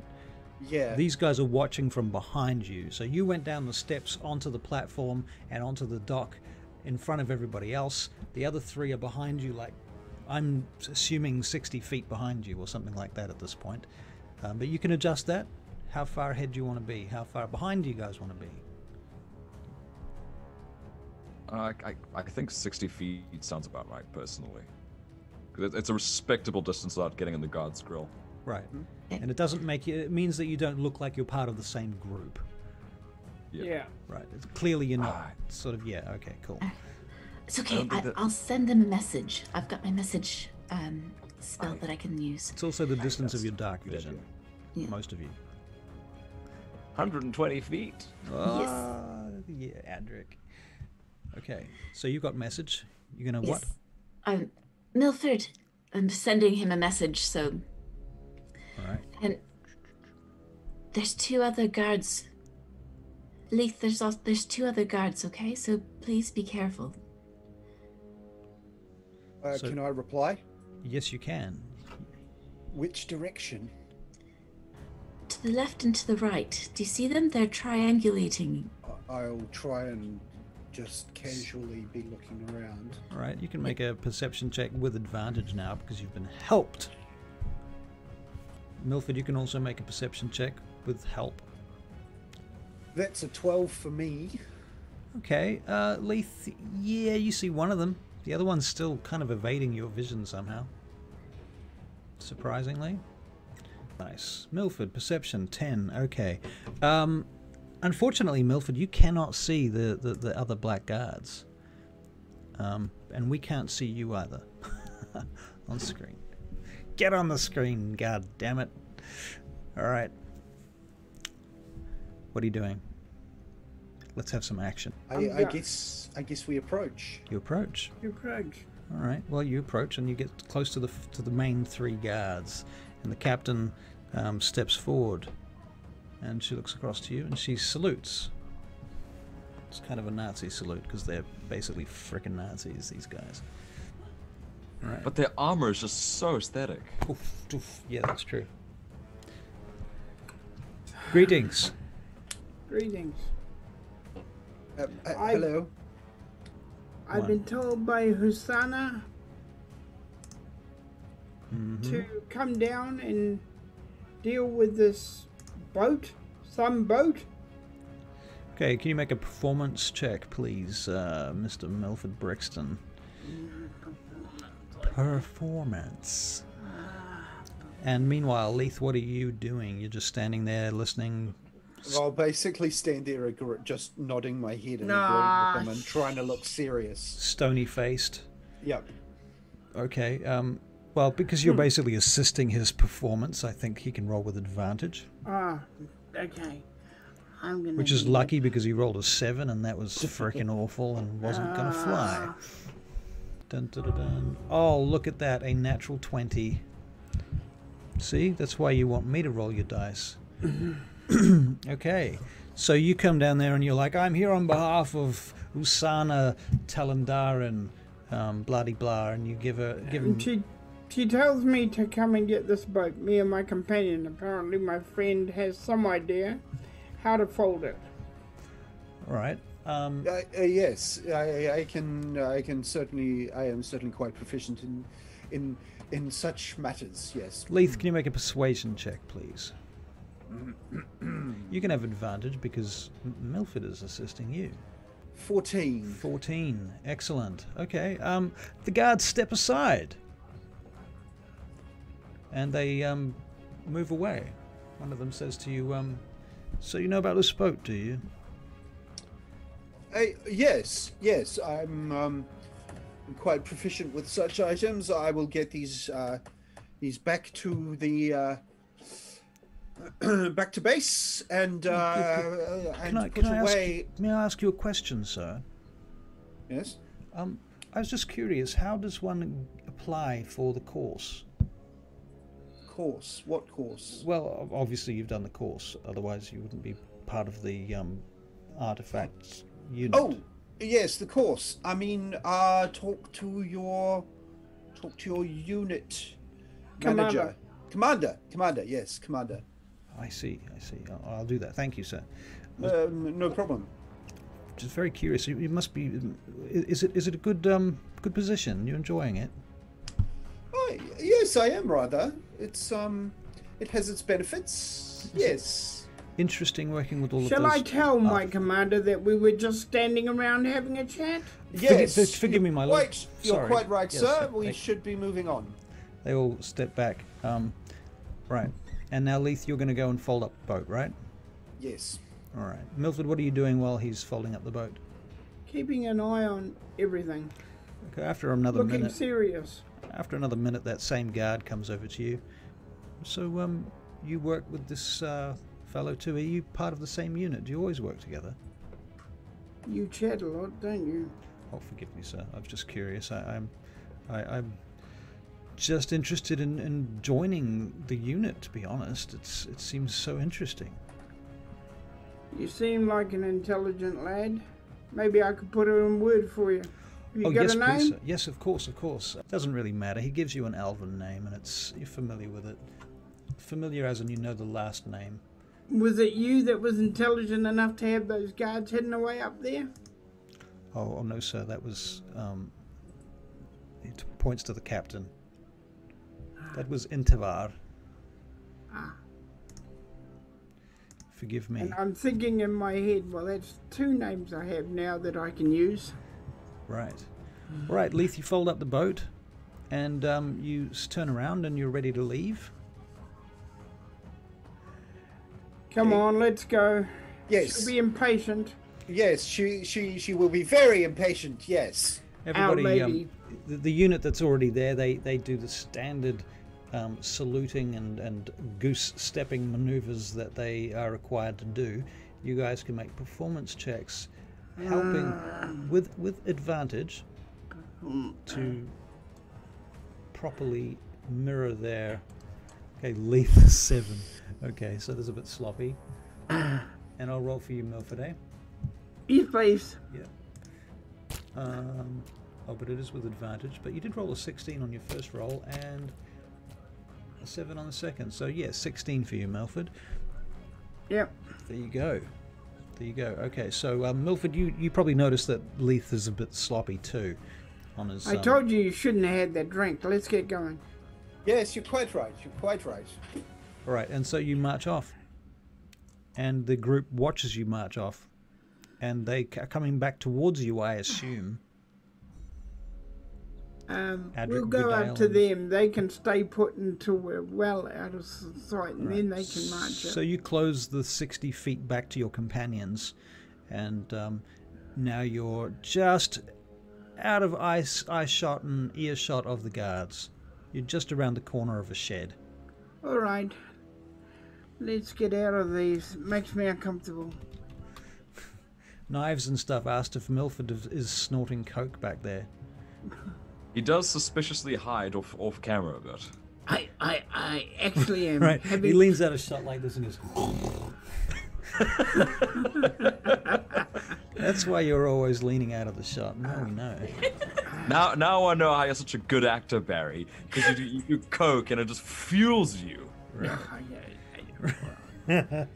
Next time I'm like, instead of saying Barry camera, I'm going to say Barry stop snorting coke. Someone might believe you. I know, right? Mind you, for my disability, I do take drugs. That's true. But they're all legal. Do you snort them though? I love the idea that Barry just does lines of his drugs.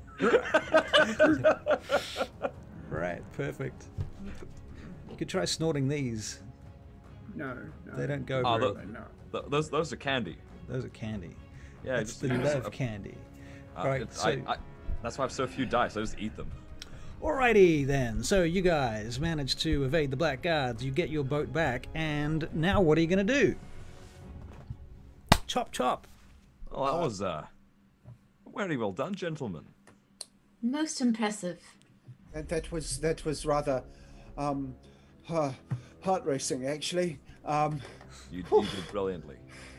No, Yes. Should be a careers advisor. Oh, very funny. Very funny, I'm sure. No, I believe we should get the hell out of town. Yes, that's a very good idea. Right. Gudael, are we going to your place or what? Yes, do we need horses to get on that highway that... You know where you live. Do you think we need horses? Edric, didn't you want to get horses, or shall we just... I thought a count might help us just traverse the area nicely. I haven't traveled this far. I wish I had Francis here myself. Oh, your poor donkey. Oh. Yeah, he's not a donkey. He's a an ass, mule. you're right. Yeah. Oh, your poor ass. I do hope he's being taken care of. Oh no, Mother always takes care of him. I know she's I imagine she's quite good at looking after your arse. I'll have you know, she's never looked after me ass. When she's riding him, she likes to stick. She gives him a bit of a kick. Kicks him in the ass. Well done, Okay. well done. Sorry, that was, yeah, off we go. Right. Okay, so very quickly, how do you guys travel? Are you going to buy a horse, buy a donkey, buy a carriage, buy a wagon, walk, fly? I can't buy a donkey. I mean, you know, Francis would be very upset if I bought another donkey. There is a stable yard here, but to be fair, it's nighttime and they're closed. Oh, well, we can go there. You do hear some singing and dancing coming from around the corner. There's some sort of tavern down on the ground level, sort of swamp level, basically. This whole area is basically swamp that's been built upon. The three mother trees come up through the swamp. Okay, we better find a place to stay until tomorrow morning. The tavern's not looking too... looks fairly friendly, so why not? Okay, hope there's no Blackguard in there. That's the worst that could happen. Oh, with you lot, with me, a lot, I tell you. Okay, come on, let's go. Well, yes, a lot. So where are you going? Tavern. Go on to the tavern. All right. Well, as you go around the mother tree towards the sound of the music and what have you. Are we still dressed as Blackguard? A good question. No, I'm not. We did see Blackguard in the tavern, so didn't we? You have seen Blackguards in a tavern, but that was in a different town. Oh, sorry, I'm getting lost then. That was in Etz, as you were. Yep. It's all right. We're used to it. So, all right. So as you go around the tree, you notice there is this big black stone owl Yes, an owl, Leith Mystralath. Sitting on top of a big black stone. So a big black stone owl sitting on top of a big black stone. Outside the front of a tavern called the Black Stone Owl. Imagine. I'll turn to the owl. I'll turn to Owl on my shoulder and say, "Look at that! It's you." Ooh. He turns his head around and does Get that rid of all your, weird you owl know shit. what stuff. Oh yes. Yes. And I'll just turn my leather armor back to normal. I was about to say, so the other thing too is we are supporting a charity called Gaming for Charity. You can find a link to that below the stream. There's a blue picture that says Gaming for Charity, and if you go to the link, you can donate anything from $1 upwards. So yeah, feel free to go and donate your life savings to that. We'd greatly appreciate it. And some kids at the Starship Hospital in New Zealand, in Auckland, New Zealand, would greatly appreciate it too, I suspect. So yeah, those are my announcements. Thank you very much. Moving right along, you get to the Blackstone Owl. There's a courtyard outside. You can see the rain bouncing off the cobblestones. in the You two, candlelight. cut down your drinking. Boom. Instead of a whole dozen, make it like something less. 11. Oh, why not? I might even drink with you this time. Oh, will you, Brixton? We get to see you cattle elders, do we? Oh, well, you're my friends, aren't you? Oh, we're your friends now. What do you mean, my friends now? You've always been my friends. I'm teasing you. Adrik punches him in the thigh. Oh, my heart is broken. Can't you see the pieces down there? Oh, mine bleeds for you, truly. Okay. Are you gonna have a drink, lass? Yes, I probably will. A nice glass of elven wine would be nice about now, but let's try to not create much of a stir. I'm sure we'll be fine. It's obvious that she's the brains of the operation. So you guys walk into the tavern proper? Yes. There are many elves singing and dancing, and they're in a circle and they're doing this very traditional wood elven dance thing around something that resembles a maypole that's in the middle of the tavern itself. And there's, the kind of, what is it called again? Never mind. Okay, so yes, tavern owner looks up to you as you come in. And you notice a few people sort of stop dancing and look at you as you wander in. Basically, you're strangers. Leith watches the dance very interestedly because it's something akin to what the clan would have done, and that he was the central participant of. Right. Okay, so Leith, yeah, you notice there's definitely some similarities there. Certainly there are things that one group or the other group certainly stole a lot of stuff from each of these things. You almost feel like you could step into that dance and just go for it. Most of it is the same, in fact. Some of the words are a bit different, but the movements are almost identical. Even the colors are very much the same too. And this is being done indoors in a very large space, built into the trunk of the base of the trunk of this tree. He won't take part, but he'll just stand there and smile and like tap his foot and Fair enough. And kind of be approving of what's going on. Fair enough. All right, very good.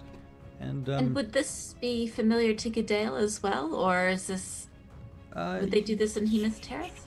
Gudael, you can make a history check, because this is wood elven stuff and you're high elf. 13. 13? Yeah, you know a variation of it. Yep. Again, not exactly the same. This is the more rough rural version, you know, and you suspect that there are even more rural versions of it further you get out into the woodlands. I mean, this is Lith'Lian. This is the capital city of the Wood Elves. So, you know, this is a fairly complicated version of it, or should I say, a sophisticated version of it. What you guys do at Hemethterith is a representation of this, where instead of dancing around the maypole, you kind of stand and turn and clap, and it's all very uptight. You know what I mean? You know, as opposed to actually letting yourselves go and cutting free and loose. You've got this much more controlled, contrite version of this. All about the posture. It's all about the posture and perfect stepping and the clipping of the feet on the cobblestones and such. You know, that kind of thing. Okay, cool. Very well. So, long story short, what are you going to do at the tavern? Are you just here to drink? Are you planning to do anything here, or what's the deal? You find yourselves at table. All right, first round's on me. Then, who's drinking what? Oh, you know Ale. that stuff that tastes good? I don't know what they call it. Fantastic. That narrows it down to a lot. Well done. Yeah, good. Right? Yes, I'll be. Yeah. Congratulations. You've successfully fucked drinking. Oh well, you know, anything I can do to help. I think let's get him a brandy if they've got one. That's a wow. good suggestion. Hang on, what's that? Oh, you'll love it. Yeah, Let's I love it. surprise him. Hey, you know, I think I've done that dance before. Yeah. Yeah. Because I'm a wood elf, you know.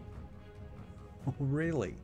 I must have done that sometime in my lifetime. He's lying now. When he drinks, he lies, alright? He hasn't started drinking yet. Right then, well, I've got to start, you know. He's pre-gaming. He starts lies. lying before he starts drinking. Right. But he's going to drink. You've got to, you've got to keep an eye on me when I drink, you know. That's why I don't drink very much. I'm All right. sure You guys brought out your drinks. You buy drinks. How drunk are you getting? I'm not getting drunk. I think we're just having a good you time. Had a twin brother. Just having a few. I think the question is usually more how drunk is Edryn getting? Right. Okay. I think we need to do a couple of things here. First of all, we need to make each a Constitution saving throw. Oh, I'm gonna fail. So I just want to clarify something, because I think we've jumped in between when this happens. Right. Fuck, what was I about to say? Edryn 6. So dwarves have that. After the mountain one dwarves glass of brandy. have that resistance to poison. Right. Would I get an advantage to these concepts? Yes, you would. Okay, brilliant. Milford, you get an 18. Excellent. So, Milford, you're drinking like a fish, and it's not really affecting you. Edryn, on the other hand, is getting toasted. Gudael, you're feeling a bit woozy. Leith, 18. You don't care a dot. Very good. Not really drinking too much anyway. All right. And while we're here, you can have a choice between a stealth check or a deception check to not be noticed by the local population and or any blackguards. So take your choice. This is an interesting conundrum. Aim to me. Now, Milford, you've got a +6 in dexterity and a +2 in deception. Are you hiding, or are you bullshitting your way out of this or through this scenario? Oh my god, Edryn. A 5. I don't know what is up with my fucking rolls. Edryn, Just as a player, I have the interesting conundrum here of my stealth being at advantage, and my my deception being at +6. right. And What in would either be case, the better odds there? well, given that you're drunk and suffering from that, and probably at disadvantage to any physical activity. I'm not drunk. Well, No, he's not oh no, drunk. you're not drunk. You made your I check. rolled an 18. You did, mate. You So did. did I. You Yeah. did. I take it back. I'm very sorry. I apologize greatly. I'm not drunk. I'm not drunk. All right. I'm all right. not look as you think I'm drunk. Right. Exactly. up to you. It's really just a gamble either way. I'm gonna roll the stealth. I like rolling more dice. It just comes down to, yeah, I mean, okay. So this is... May I ask what I'm doing? Well, I'm asking you what you're doing. You're not drunk, obviously, so you can... Are you going to make a stealth check and hide in the shadows and sit quietly all night drinking and sipping your alcohol, or are you going to use deception to pretend to be a local? Yeah, I think I'll go for my stealth. That sounds like a wise plan. Yeah. Alright, so Gudael's a 19 on deception. That's good. Okay. Is And that stealth? Milford... No, that's survival. That's stealth. Oh, that was me rolling your stealth, but if you're rolling your stealth, I'll let you have your roll, because I rolled terribly for you. 12. Alright, that's a bit better. So, Sidariel, can you tell me what everyone's characters are? Well, actually, knives and stuff, first of all, Sidariel is the name of the world. My name's Russell, as you can see. Edryn Montcoff, he's a human wizard, a little portly. Gudael Dala Talandaran, she is a high elven cleric of the Daughters of Twilight.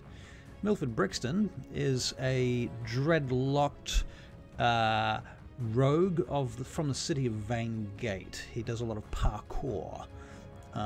Leith Mystralath is a celestial warlock whose patron is a black unicorn called Tozen.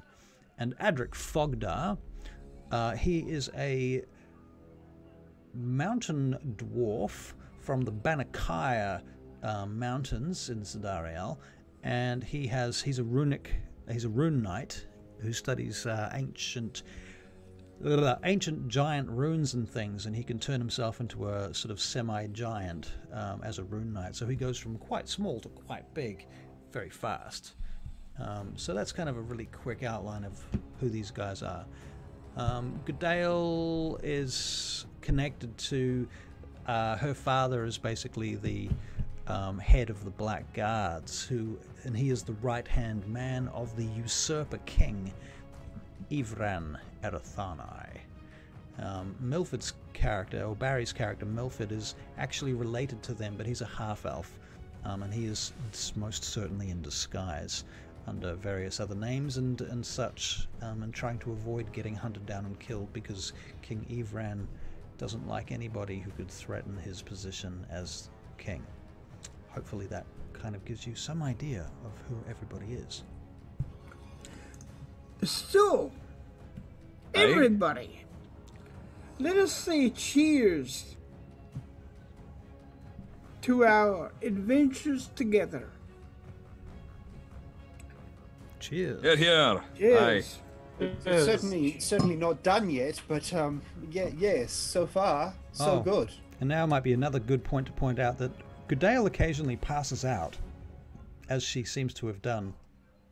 I think Gudael's had too much. Out of game. This is because Joanna needs to attend to her young ones in real life, but we've kind of built that into the storyline so that when that happens, her character literally passes out, and she often has visions.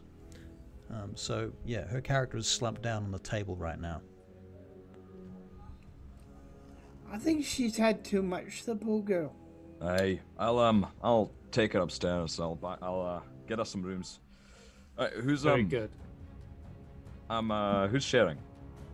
Oh, I'll share with are we going to give her a private room? She'll have her own room. Aye. Yeah, that's a Yeah, good I think idea. That's a good. That's fair. Yeah, that's a good idea. Edryn, you and I, Brixton, you and Leith, and then Gudael Yeah. on her own. Don't Fantastic. snore, Leith. Okay. So while you take care of Leith, I sorry, won't while you take snore. care of I don't even Gudael, sleep.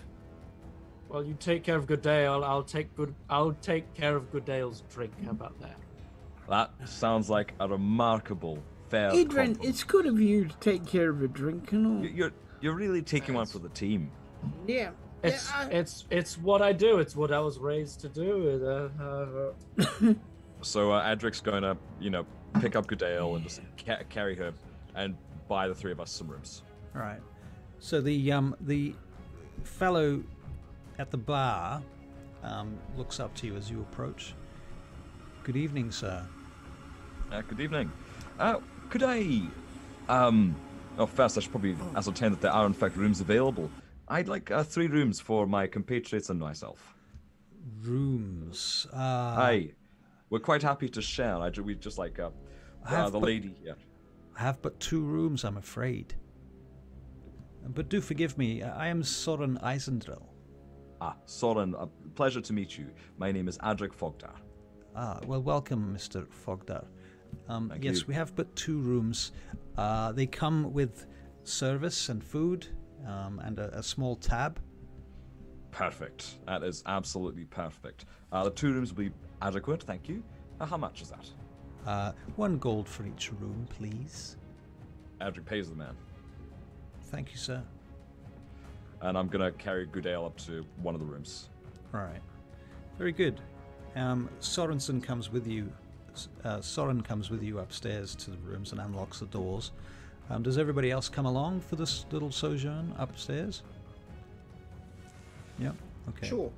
All right. So you. Oh yeah, sure. So if you imagine He the just inside stays of down this, and just drinks everyone's drinks. He's that guy at the party. It's just like, hey, everyone else is. right.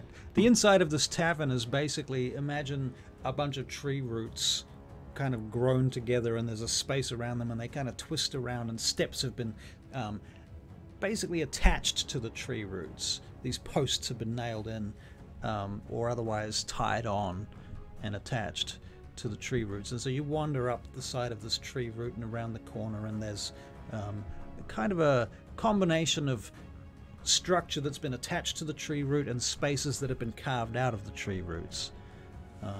And in some ways you kind of suspect that maybe magic has been involved here too, in terms of coaxing the trees to grow in a certain way and healing the trees where they have been where structures have been attached to them. Cool. All right. And you find yourselves in the room. It's a fairly decent sized room, despite the fact that you're inside a tree. Go on in, and I put Gudael down on the bed. All right. Very good. And I turn to the boys and go, all right, so good news is Gudael's taken care of. Milford stops snorting coke.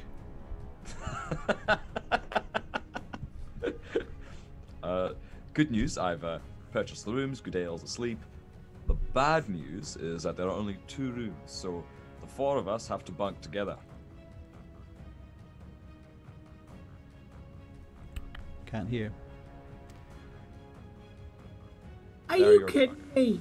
No, Are I'm you dead really serious. kidding me? You're We free to got- sleep out. You're free to sleep outside. I don't want to sleep outside. Well, I guess you're going to be bunking in the other room.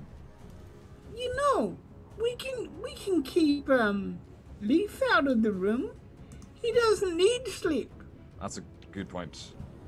All right. Well, yeah, this is true, but I mean, I still need to sit to just relax somewhere. But you can be on guard, you see. Oh, 'Cause you're really talented at thank you that. for volunteering me, Milford. Did I volunteer you? Oh, it's a bad habit I'm learning from you guys. Sorry about that, Leith. But certainly, I'd be happy to. Right. Happy to what? Go on, Happy- watch. Oh, you mean be on guard? Yes. Well, I suppose that settles the room debate. He does really. So we come back down to have a drink. Mind you, we shouldn't leave her. We shouldn't leave her alone, should we? Now. Well, does anybody want to stay and watch her? To keep an eye on her? I'll stay. I'll stay. Oh, but Brixton, you're having such a good time downstairs. No. I'll stay and behave myself. Well, as it happens, she begins to stir as she lays there, and Gudael, you begin to wake up. Now, you've, in fact, Gudael, you've passed out, obviously, and in your passage into the other place, you've experienced this sense of flying over this vast landscape. And below you, at first, is a great vast desert. And then you see this massive rent in the earth, this huge hollow, this massive black chasm surrounded by spiky growths of rock. And high above it, looking down into it from far above, you see this chasm begin to come to a close, to an end. And at the end of this chasm, you see this city below you, this very dark, stony-looking city it's very dry. And you see griffins and other creatures flying above it, below you. And at the very end of the chasm, there is this massive black rock, just jammed into the end of the chasm, like it's struck there and come to a stop. This huge black stone with these spiky growths sticking out of it at all angles. And below you, as you're flying, you look down and you see there's this shape, this shadow, as if you were casting the shadow of a massive dragon. And you just see your shadow, this dragon shadow, writhing over the landscape beneath you. As you hit the edge of this chasm, the shadow drops away, and you reel off to the side, and then you begin to stir and wake.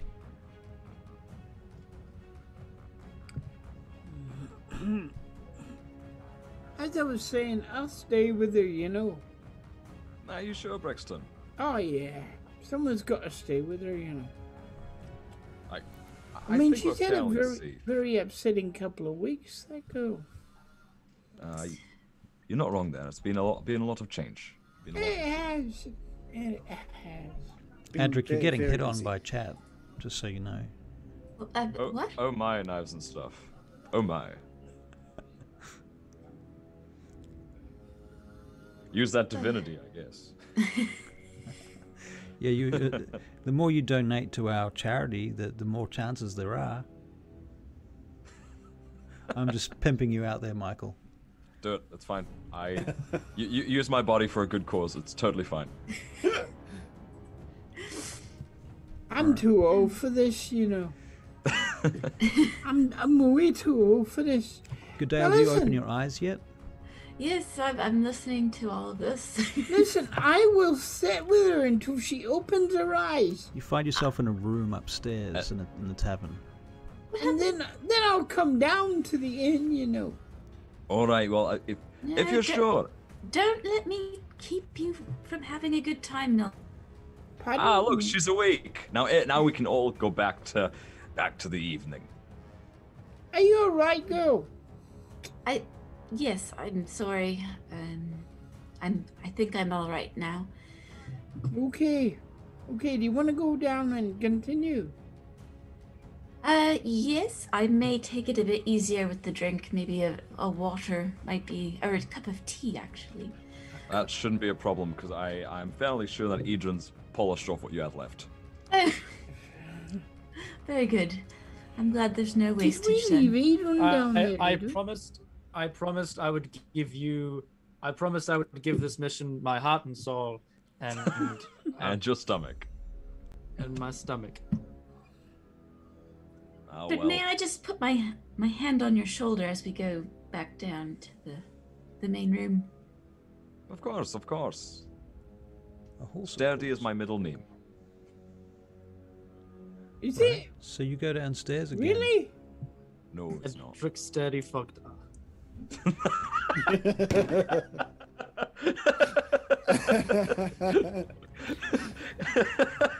You know, Sorry. my Same. middle name is Stywell, so they both start with an S. There's a T in there, and a Y, a vowel. Aye, that's typically how names are constructed, out of vowels and consonants and letters. Yes, no, but we have And an stuff. almost very similar surname. How much drink did he You could have been a brother from another mother or something. Well, So you know not knives exactly. knives and stuff. About every third game, these guys go and get drunk, and basically the story comes to a standstill. Which is weird because the story only just picked up this episode. Now listen. We've got to be serious now. I don't know why, but we've got to be serious. Now listen.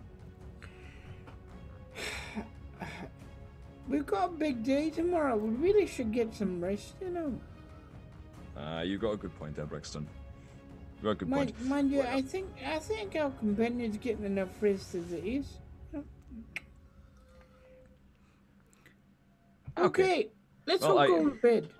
Included in our before we all crash, what's included in our board is some food. There's a tab, so we're all taken care of until tomorrow. Oh, thank you. Yes, no, that's not- fantastic. Yes. Edric, would you like to accompany me for a nightcap, perchance? Just a small little. Aye, yeah, that'd be delightful. That'd be brilliant. Thank you, Edryn. Oh, All right. Me and Edric shall descend the stairs to the bar. All right. So you guys go and have a nightcap together. Are you going to have? Is this a dialogue scene? I do Yes. actually have some things I'd like to say as well. Oh, All right. I'm looking forward to hearing this. Let's go. You get to the bar. Soren is there. So I in Elvish, I ask for 2 small little nightcaps, perchance. We're not wanting to get too sloshed. all right. Perhaps this mead would do the thing for you then, sir. Ah, yes, just a small amount, I think. If we split a tankard each. Very well, That's- sir. Delightful, thank you. It's friend. getting quiet here, by the way. Now the music has died down. So, Edryn, I've noticed that over the last day you've not quite been yourself. You've been fairly quiet. Is everything well? Is that not myself? I'm often a very quiet man. More so than usual. You've not been. Oh, You've not had quite so much fun. You've been fairly dour. or rather dour man. I didn't realize I had fun. No, you have your moments. Ah, been- that's good to know. Yes. Well, As your friend, I'm just concerned. suppose I'm just a bit worried about this whole saving Ren from the jail. It seems like I mean, this is often the case, but it really seems like the deck is stacked against us. Aye, it is. And I'm more afraid that Dala will. Oh, I said Dala. I've never actually. I've in my where we don't usually call each other by particularly familial names, so I She trusts possibly you. apologize to that. I know, but it seems rude on my behalf. I'm more worried about her going without her brother than I am rather kind of anything else, especially on my front. We'll be getting him back. Don't you worry. It's just going to take a fair bit of work to do it. Yes. I've been meaning to ask you, Edric. You asked me some time ago what it was like to be a father. Aye. When you were speaking to those goblins, and you were conversing in common, you mentioned that you were a father who was tired of killing, and well, I'd suppose I'd be making the assumption that you are a father without fatherhood, if I'm correct. Yes and no. Do you remember when we had that chat with Maith in the woods? Oh yes. There was quite a lot of obliquely speaking about what had befallen my people.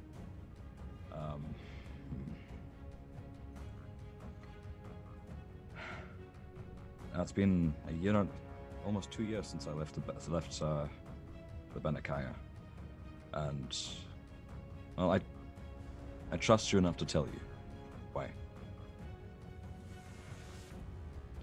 For decades, centuries, there's been a curse among my people, where children are born made of stone, and they are placed inside a vault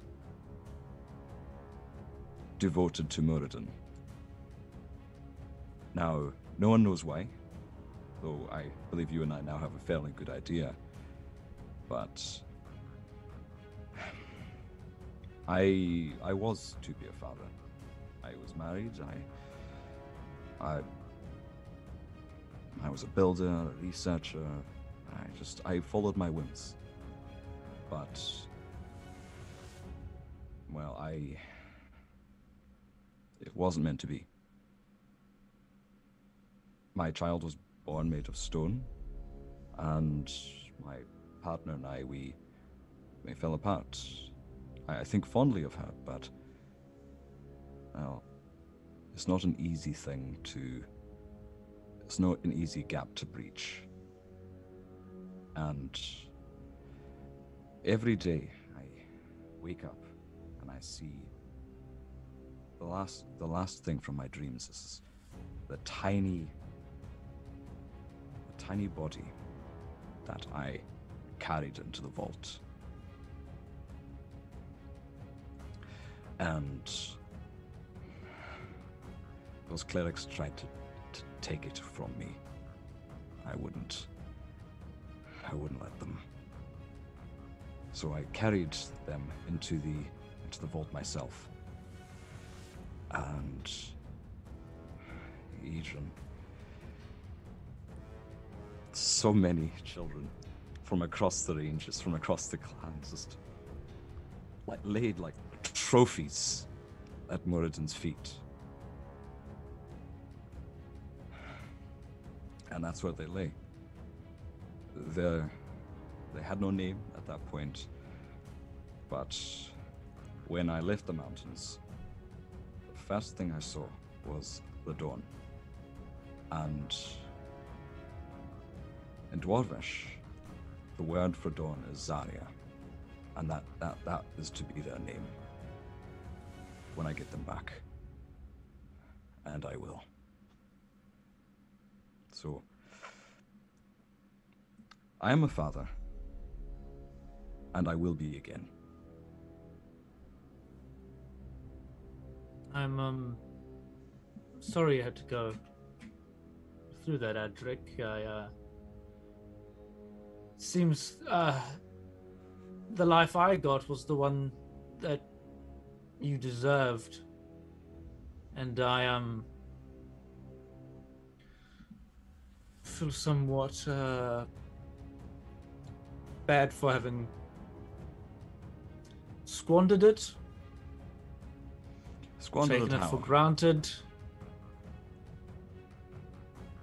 But yes, I'm sorry that it feels almost cruel that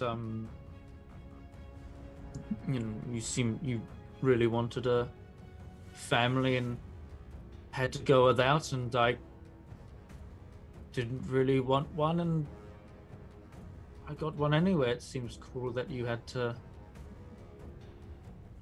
go without. Oh, don't you worry. It hurts. Every day, it hurts. But I'm not out here looking for apologies.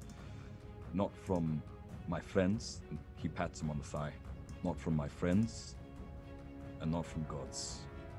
I'm here to fix things. I'm here to make it right. And Well, if you're here, you're a companion, a trusted friend. You're doing more than Muradin and Sehanin Boonbo has done for my people. You're doing more than enough. Well, if we end up not getting entombed in the Sufferance, I would very much like to take it on as a sort of pursuit to help you regain that life for yourself, Edric. I don't know if it's been pretty obvious, but I'm rather lost at the moment. I'm not entirely sure what I'm doing. So I've been looking for something, and I found Brixton, and I need to pay off money, and either that's gone, and it seemed rude to just leave the lot of you, but I'd very much like to commit myself wholly to your cause until either we get your child back, or until I die, whichever one comes sooner. That means a lot to me, Edryn. Thank you. But we're not just here for me. There's a reason that you're on a journey, and you're going to find what you may not know what you're looking for, but you'll find it. And even if that's just to escape, you're on that journey. Now, I believe we talked. Well, you didn't agree, but I'm just assuming that you may or may not feel this way. We talked about trading stories. Now, feel free to tell me to soak my head, but why the fear of deep water?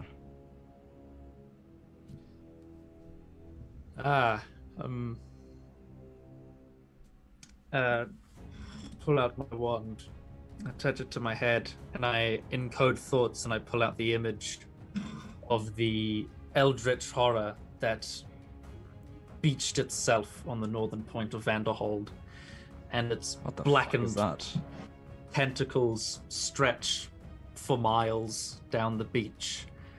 And at some point, there are men hacking at it. The stuff that's being hacked at hacks back. Ships start to try to pull the body away.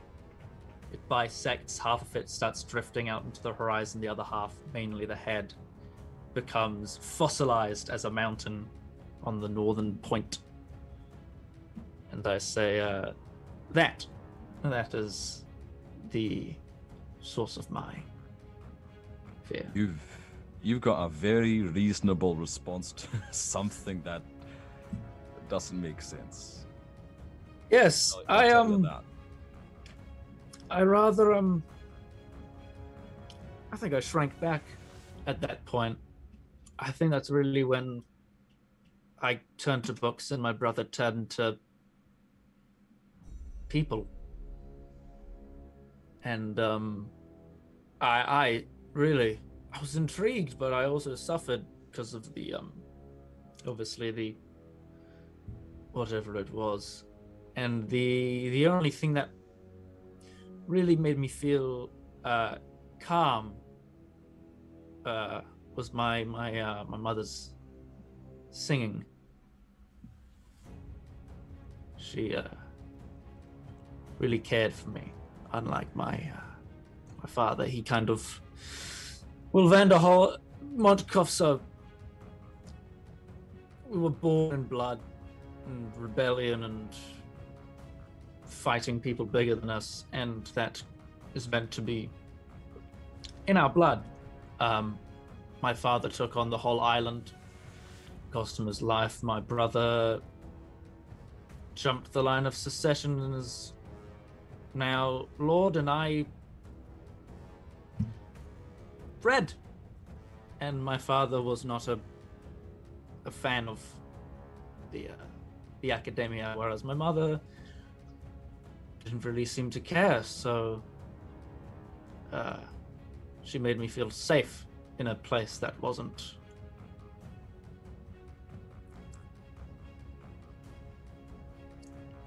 So thank you for your support in the lullaby. Oh, well, that's I actually have something for you for that. So, when we were in the first time I sang for you, we were next to a giant's head, stone giant's head, and I found this particularly nice rock. It may or may not be a part of him, but it doesn't really matter. So, between then and now, I've been hacking away at it little by little, and Adrik pulls out a stone that's been crudely, well, actually well carved, probably because he's a stonemason, into the shape of a hand. And in the palm is the giant word for mother. So, it's not much, but it's a small thing to remember that moment. That you're not alone. And whatever has led you here isn't the worst place you could be. Thank you, Edric. That means a lot. And I mean, whether you would like it now or later, I pull out a little teddy bear and I say, "This is Sir Ambergris. He was a present from my mother on my birthday. Coincidentally, my father was also holding a tournament. In fact, I actually think he forgot it was my birthday. And the knight who won the tournament was called Sir Ambergris. And I named the bear after him. In the certain event you get your child back, I would very much like them to have Sir Ambergris to fight off the monsters under the bed and in the cupboards. He's fought off many monsters in my heyday, 40 odd years ago, and I think if he's still willing and has that old Vanderholdian spirit, he should be able to fight off a good deal more for your wee bairn, I think is the dwarvish word. Aye. Adrik takes the bear with shaking hands. Thank you, Edryn. I don't know what to say. Do me a favor and hold on to Sir Ambergris for now. And because I take a lot of hits in combat, and I don't want him to get hurt because on my account. And very good. If something were to happen to me, I'd very much like you to give Sir Ambergris to Zarya. Can I have you guys both make perception checks, please? Hell yeah. Perception. That's a tasty 2 because I got 6, but because I got tears in my eyes. Right. That's a zesty 15. I'm sure 8. Tup is on my shoulder just. Right. 15. Which is why. Edryn. I don't think it would have been me. I think it definitely would have been Tup pointing something out. Okay. Well, Tup seems to have noticed somebody sitting and watching you from a distance. In the back of the inn, there's a shady figure sitting in the corner, paying attention to you. You believe, Edryn.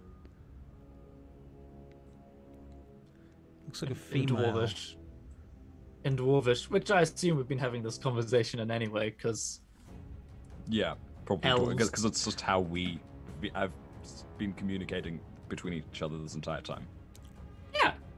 I love post-rationalization. Shady person in the corner, by the way, looking at us, having our wee conversation. Do they look like they're paying particular attention to us, or they're just alone in an empty bar and they're looking for entertainment? I think they're paying particular interest in us, if I'm not mistaken. Do they seem Or it could just be entertainment. Also fair. Should we spook him? What do you have in mind? I just invite him over. Say, well, it's something to the effect of. Who, "Oh, if you're so in-" out of the two of you, who has actually looked at this person at this point? I haven't looked. I'm still like facing the front still. Okay. I've done the odd eye, kind of like. All right. So Edryn, you've just so much as had a bit of a silhouette, really. Yeah. Yeah. Okay. And Tup is the one that pointed it out. Tup is the badger Yeah. familiar. Yeah, would have been scratching and been like. Can you get a better look at them through Tup? I could try. Give it a go. But I'm thinking, we play this quite straight and just tell them, if you're so interested, why don't you join in? Or I could just get big and throw a table at them. Should we invite them over, or should we have a good look at them first? Have a good look. Have a good look. I'll conjure up from my pocket a stick, All right. and I'll throw it in their direction, not at them, but you know, if they're on a 90-degree angle, I'll throw it 45, and I'll tell Tup fetch. Okay. So Tup goes And bounding then- over in that direction, yeah?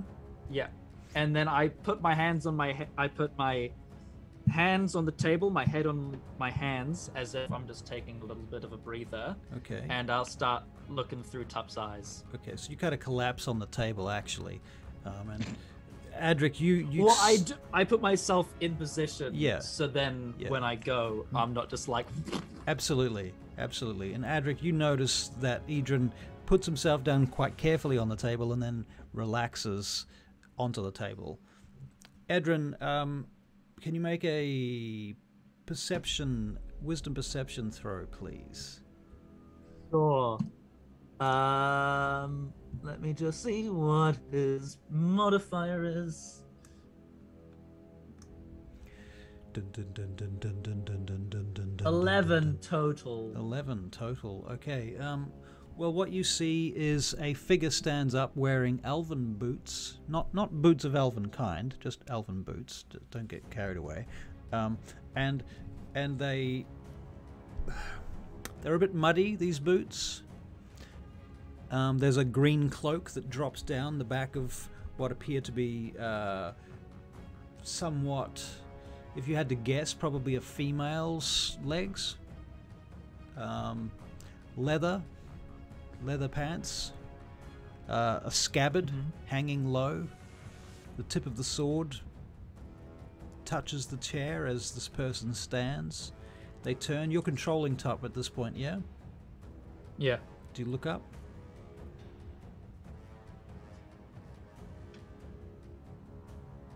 Yeah. Right. Yeah. He'll grab the stick. He'll kind of do He'll just like.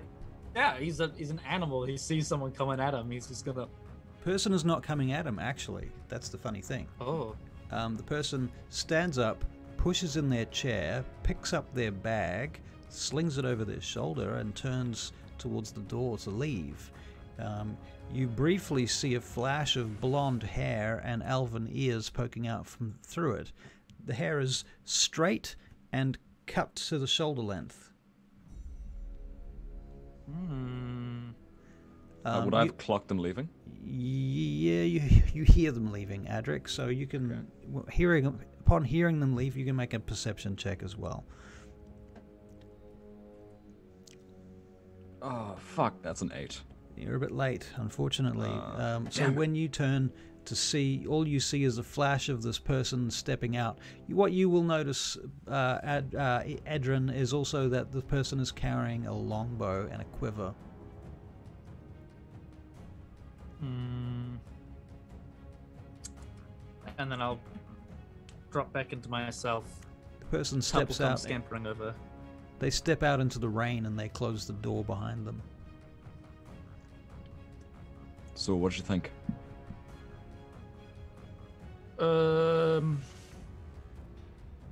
Mysterious elf? Now, Blonde hair. Shall we go speak to them? Don't know if they want to speak to us. Well, they seemed fairly interested, didn't they? Relatively. Fuck it, you only live once. And I've already lived a good bit. So just very briefly then, I want to Tell return me to our that, other Cap. players for a minute. What are you guys all doing while these guys are doing all of this? Leith! Leith! Yes, Milford. How long have those idiots been down there? Oh, quite a while, but don't concern yourself for them. I think we need some rest. I actually want to talk to you. Yes, Milford? I wanted to apologize because, you know, I think it was a bit harsh on you. Well, thank you. Apology accepted. I got a lot in my mind, you know. Oh, like what? Well, where's you know, where's her ladyship? I'm in the room. Well, I gotta say this to both of you, I guess. How am I gonna put it? Look, darling, I can't guarantee that I can get your brother out of there. I'm really worried about that. Well, Even with my sizable ego, you know, I'm not sure I could do it. Don't want to let you down or anything. it is an enormous task, and it's probably to the best that we are realistic about it. I just wanted to make you aware, you know. And Leith, that's probably why I'm a bit grumpy, you know. It's perfectly understandable, Milford. If I make a mistake this time, an innocent lad's gonna, you know. Yes. I just wanted you to know that, you know. Sure, those idiots are all right. Mind you, I haven't heard anything break or, you know, I haven't heard a bottle smash or nothing. So I'm sure they're fine. Yes. They're very capable. oh, they're capable, all right. Capable of getting drunk out of their little minds and laying Well- on the floor somewhere. You know, their idea of a little drink at the end is like our idea of 2 days straight drinking, you know. Well, I do get the impression that they had things to talk about. So, perhaps there was a little more to it than that. I'm not sure. I want you to both know I'm gonna try my best. All right. That's all any of us ask of you, Milford, and I think of each other. Indeed. And I also feel very regretful that I was perhaps quite naive. I knew the Blackguard were dangerous, but I'm so used to them from my childhood that I'd never been on the wrong side of them before. Well, we got one thing on our side. Hey, what rank is your brother? He's a captain. Well, he there was a you are. captain. There you are. We got him on our side. I don't know how that works, but I certainly hope he doesn't like growing potatoes. Because if he does, we're in big trouble then. He might not want to leave. Oh, Milford. Ah, I see. See, I can make anybody laugh.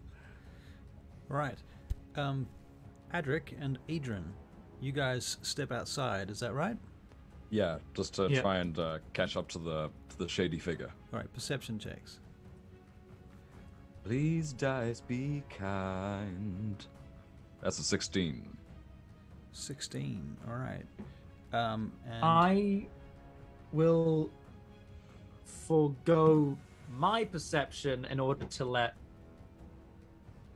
Tup try smell them out. Because if they got close enough right. to see him a bit, he might have picked up their scent. All right. So I'm going to do 2 custom rolls, and with the scent, he gets an advantage. So that's a total of 5. Wow. Okay. So Tup Only doesn't slightly find worse than what I would have gotten done. right. Tup doesn't find anything, unfortunately. Adrik, however, you see something hanging from the gate of the courtyard that leaving the inn, the tavern. There's something just dangling. Huh. Would you look at that?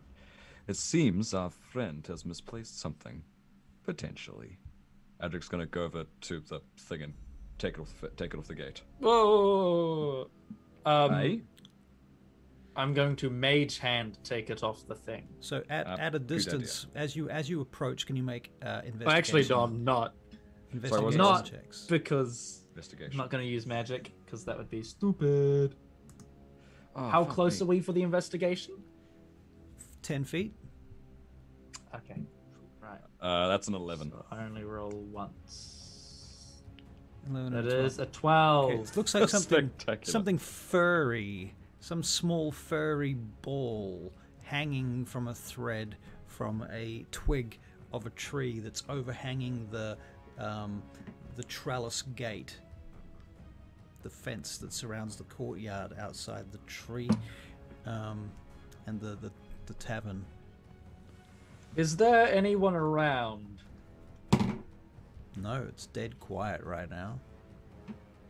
I'm going to and I'm going to cast detect magic Mm-hmm.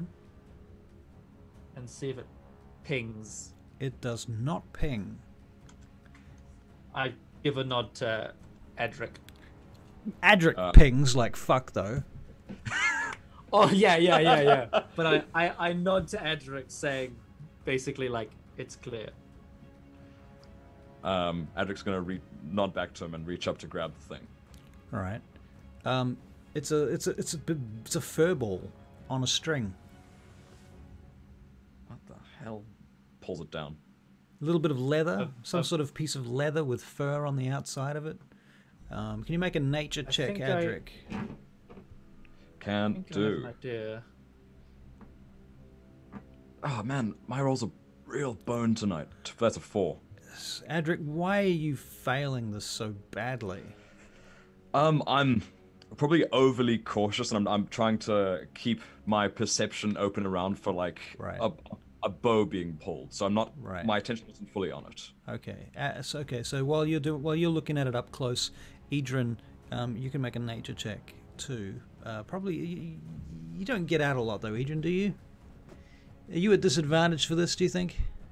And it's in the dark.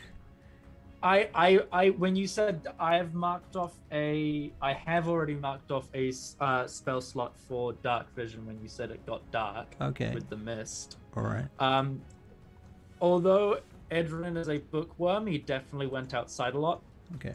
mainly because of looking at the big scary thing, Right. which is how he knew about the popping seeds All right. that occurred close to the solstice. Right. Okay. So he can make a at the nature very check. least knows about nature stuff, and that's a total of 7. We're eating shit. It's because Right. we had that nightcap. It's Okay, the so nightcap. you don't know what it is either. Neither of you. You're completely baffled by this. I have an idea, Adric, if I might. Hey, go ahead.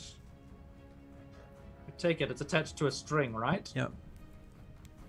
I tie it around my wand, Mm-hmm. and I start dangling it over Tup. Tup starts trying to grab at it. I think Toy. this fellow might indeed be a friendly. That seems fairly likely, though. I can't tell what that is. So once Tup's finished playing with it, we should probably let the our fellows see it Maybe they have a better idea. I think it's meant to be played with. It does look like a toy. I have to agree with you. I will let them have a look, but For the burning moment, it. and in perpetuity, it's likely to last forever. All right, so you guys are going to take this Yes. thing and you're going to take it upstairs to the rest of the group. Is that Yeah, I think we're about done Yeah. with shenanigans. all right? All right. So enough of the splitting the party nonsense. All right. So you guys come pouring into the room where these guys are having a conversation about what? Can't hear you, Barry. Buttholes. Oh, look, that's not true, Leith. What? I don't What's agree with you. what? I don't agree with you. No, Adrik's got a lovely voice. Oh, Adrik's got a lovely voice. I heard him sing once, you know. I heard him sing once. Yes, we all did hear that. It was very touching. Boom! The There door he is. blows open. Yeah, but to say he's a bit on the girly side is wrong, really. I mean, he's I got beg a your big pardon?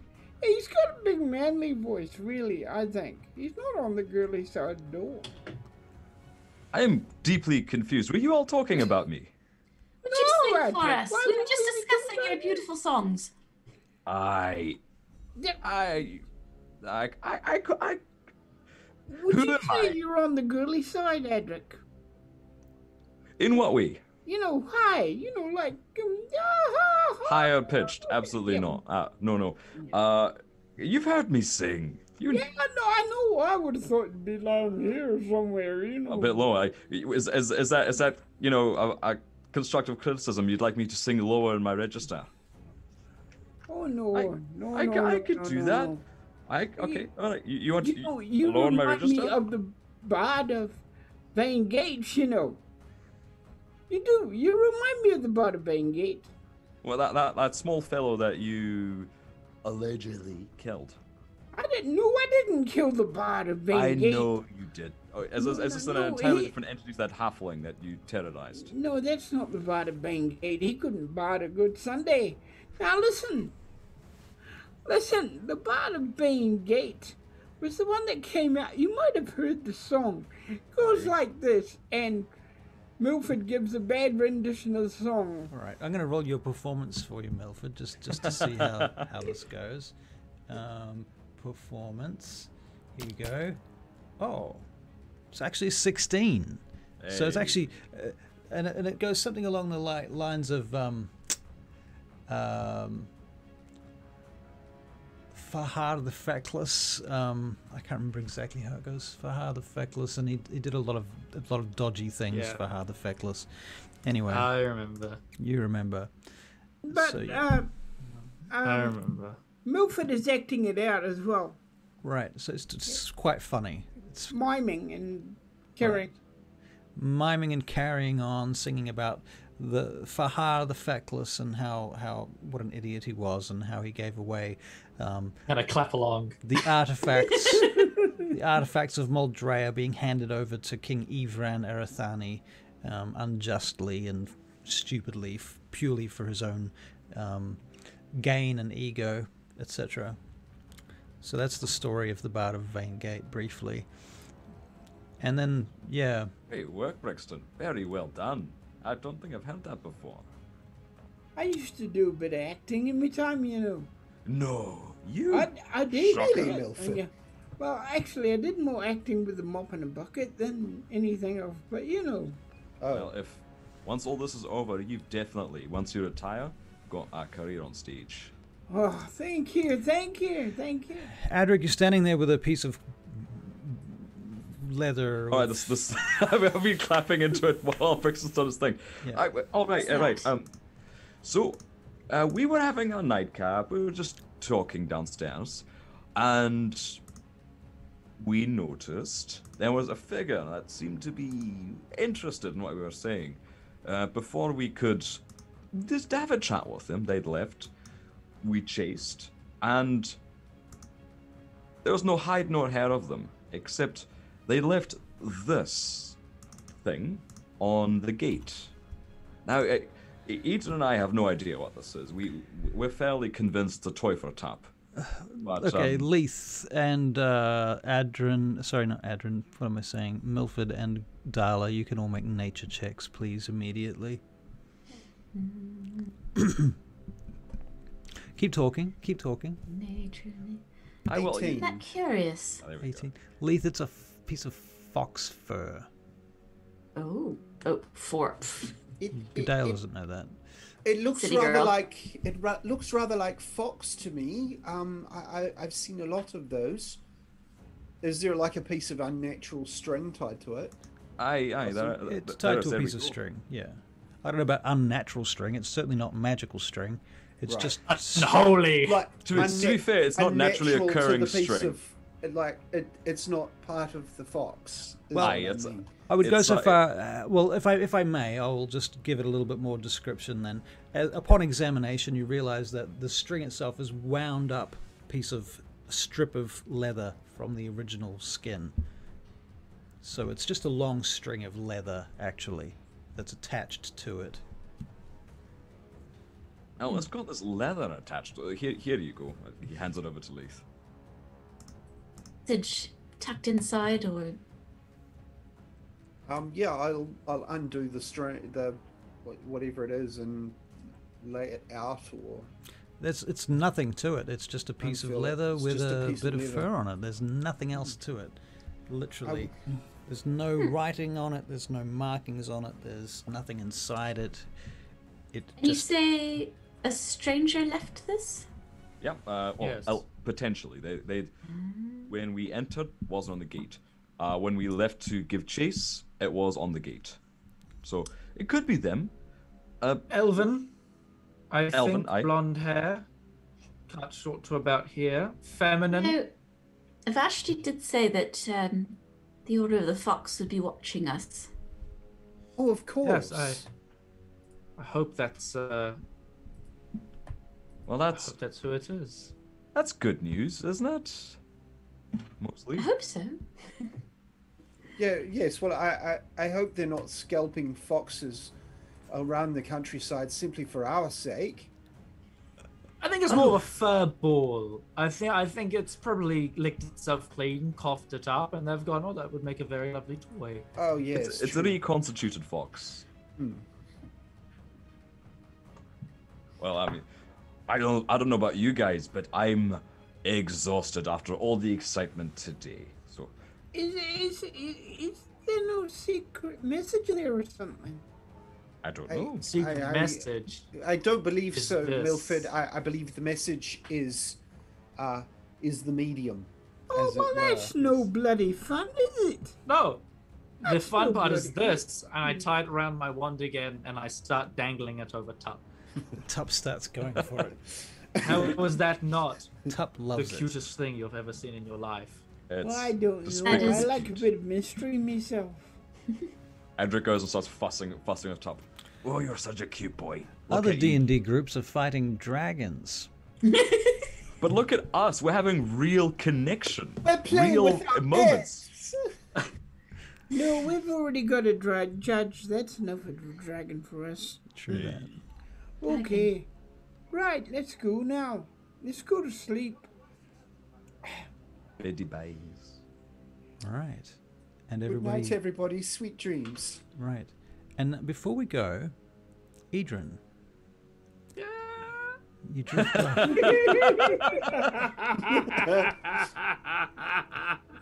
I'd like you to concentrate. No. Everyone be quiet, please. Edryn, you drift off to sleep. And everything's silent, and in the distance, the sounds of celebration and the beginnings of the Festival of the Wheel are just starting to occur in the distance. They fade off as it gets later, and you pass into your sleep. And then you hear the scratching sound in the room. And your eyes open of their own accord, and the room is filled with this eerie light. The others lay around you. Leith's not there. In fact, nobody's there, actually. I'm going to change that. You're alone, which is particularly weird. None of the other players, the characters are here, just you. And you hear the scratching sound. And then you see the silhouette of this giant book in the corner of the room. Pages flipping. Just turning page after page after page. And then you hear more of this sound. What do you do?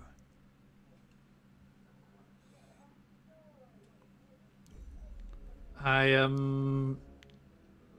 get up and I try to find out where the scraping sound is coming from, trying to ignore the giant flipping book. Right. You sit up, ignoring the giant flipping book, and you see there is a figure sitting at the base of your bed. A small figure. Now, it's dark right now. Except for the eerie glow that's in the air. It's just enough of a glow to kind of cast shapes and shadows, but not enough to see textures or anything like that. It's still very dark. Everything is in silhouette, and there's this figure sitting at the base of the bed, scratching at the floor. Scratching at the bedpost. The figure seems to have some sort of... there's something on its skin. You can't really see, but there's, as your eyes begin to adjust, you see there's a texture to it. The hair is matted. Can you make a wisdom perception check, please? I actually roll well this time. Oh, relatively. 16. 16. The figure is a child, maybe about... well, actually, no. They're older than a child. They're more like a late teenager, possibly even early 20s, but young looking. Matted hair, male, human.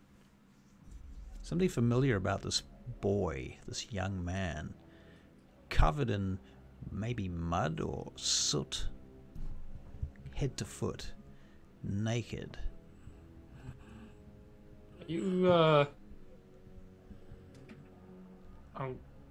go over, because it's dream logic, so why wouldn't I? Right. I'm going to so you sort of sit up on the bed and reach over. Yeah, and yeah. Put my hand on their shoulder.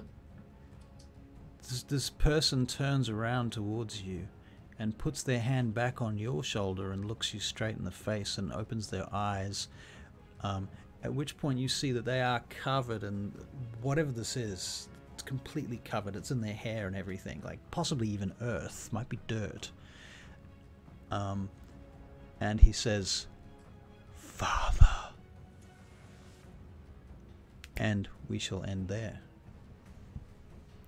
And if someone wants to see Adrik sing, they're going to have to come back next week to watch that happen.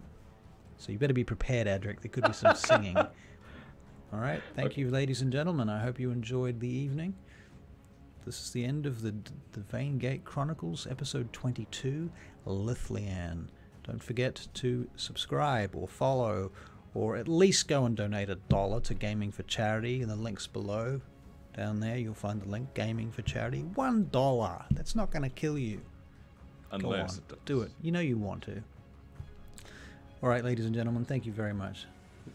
Let's say goodbye.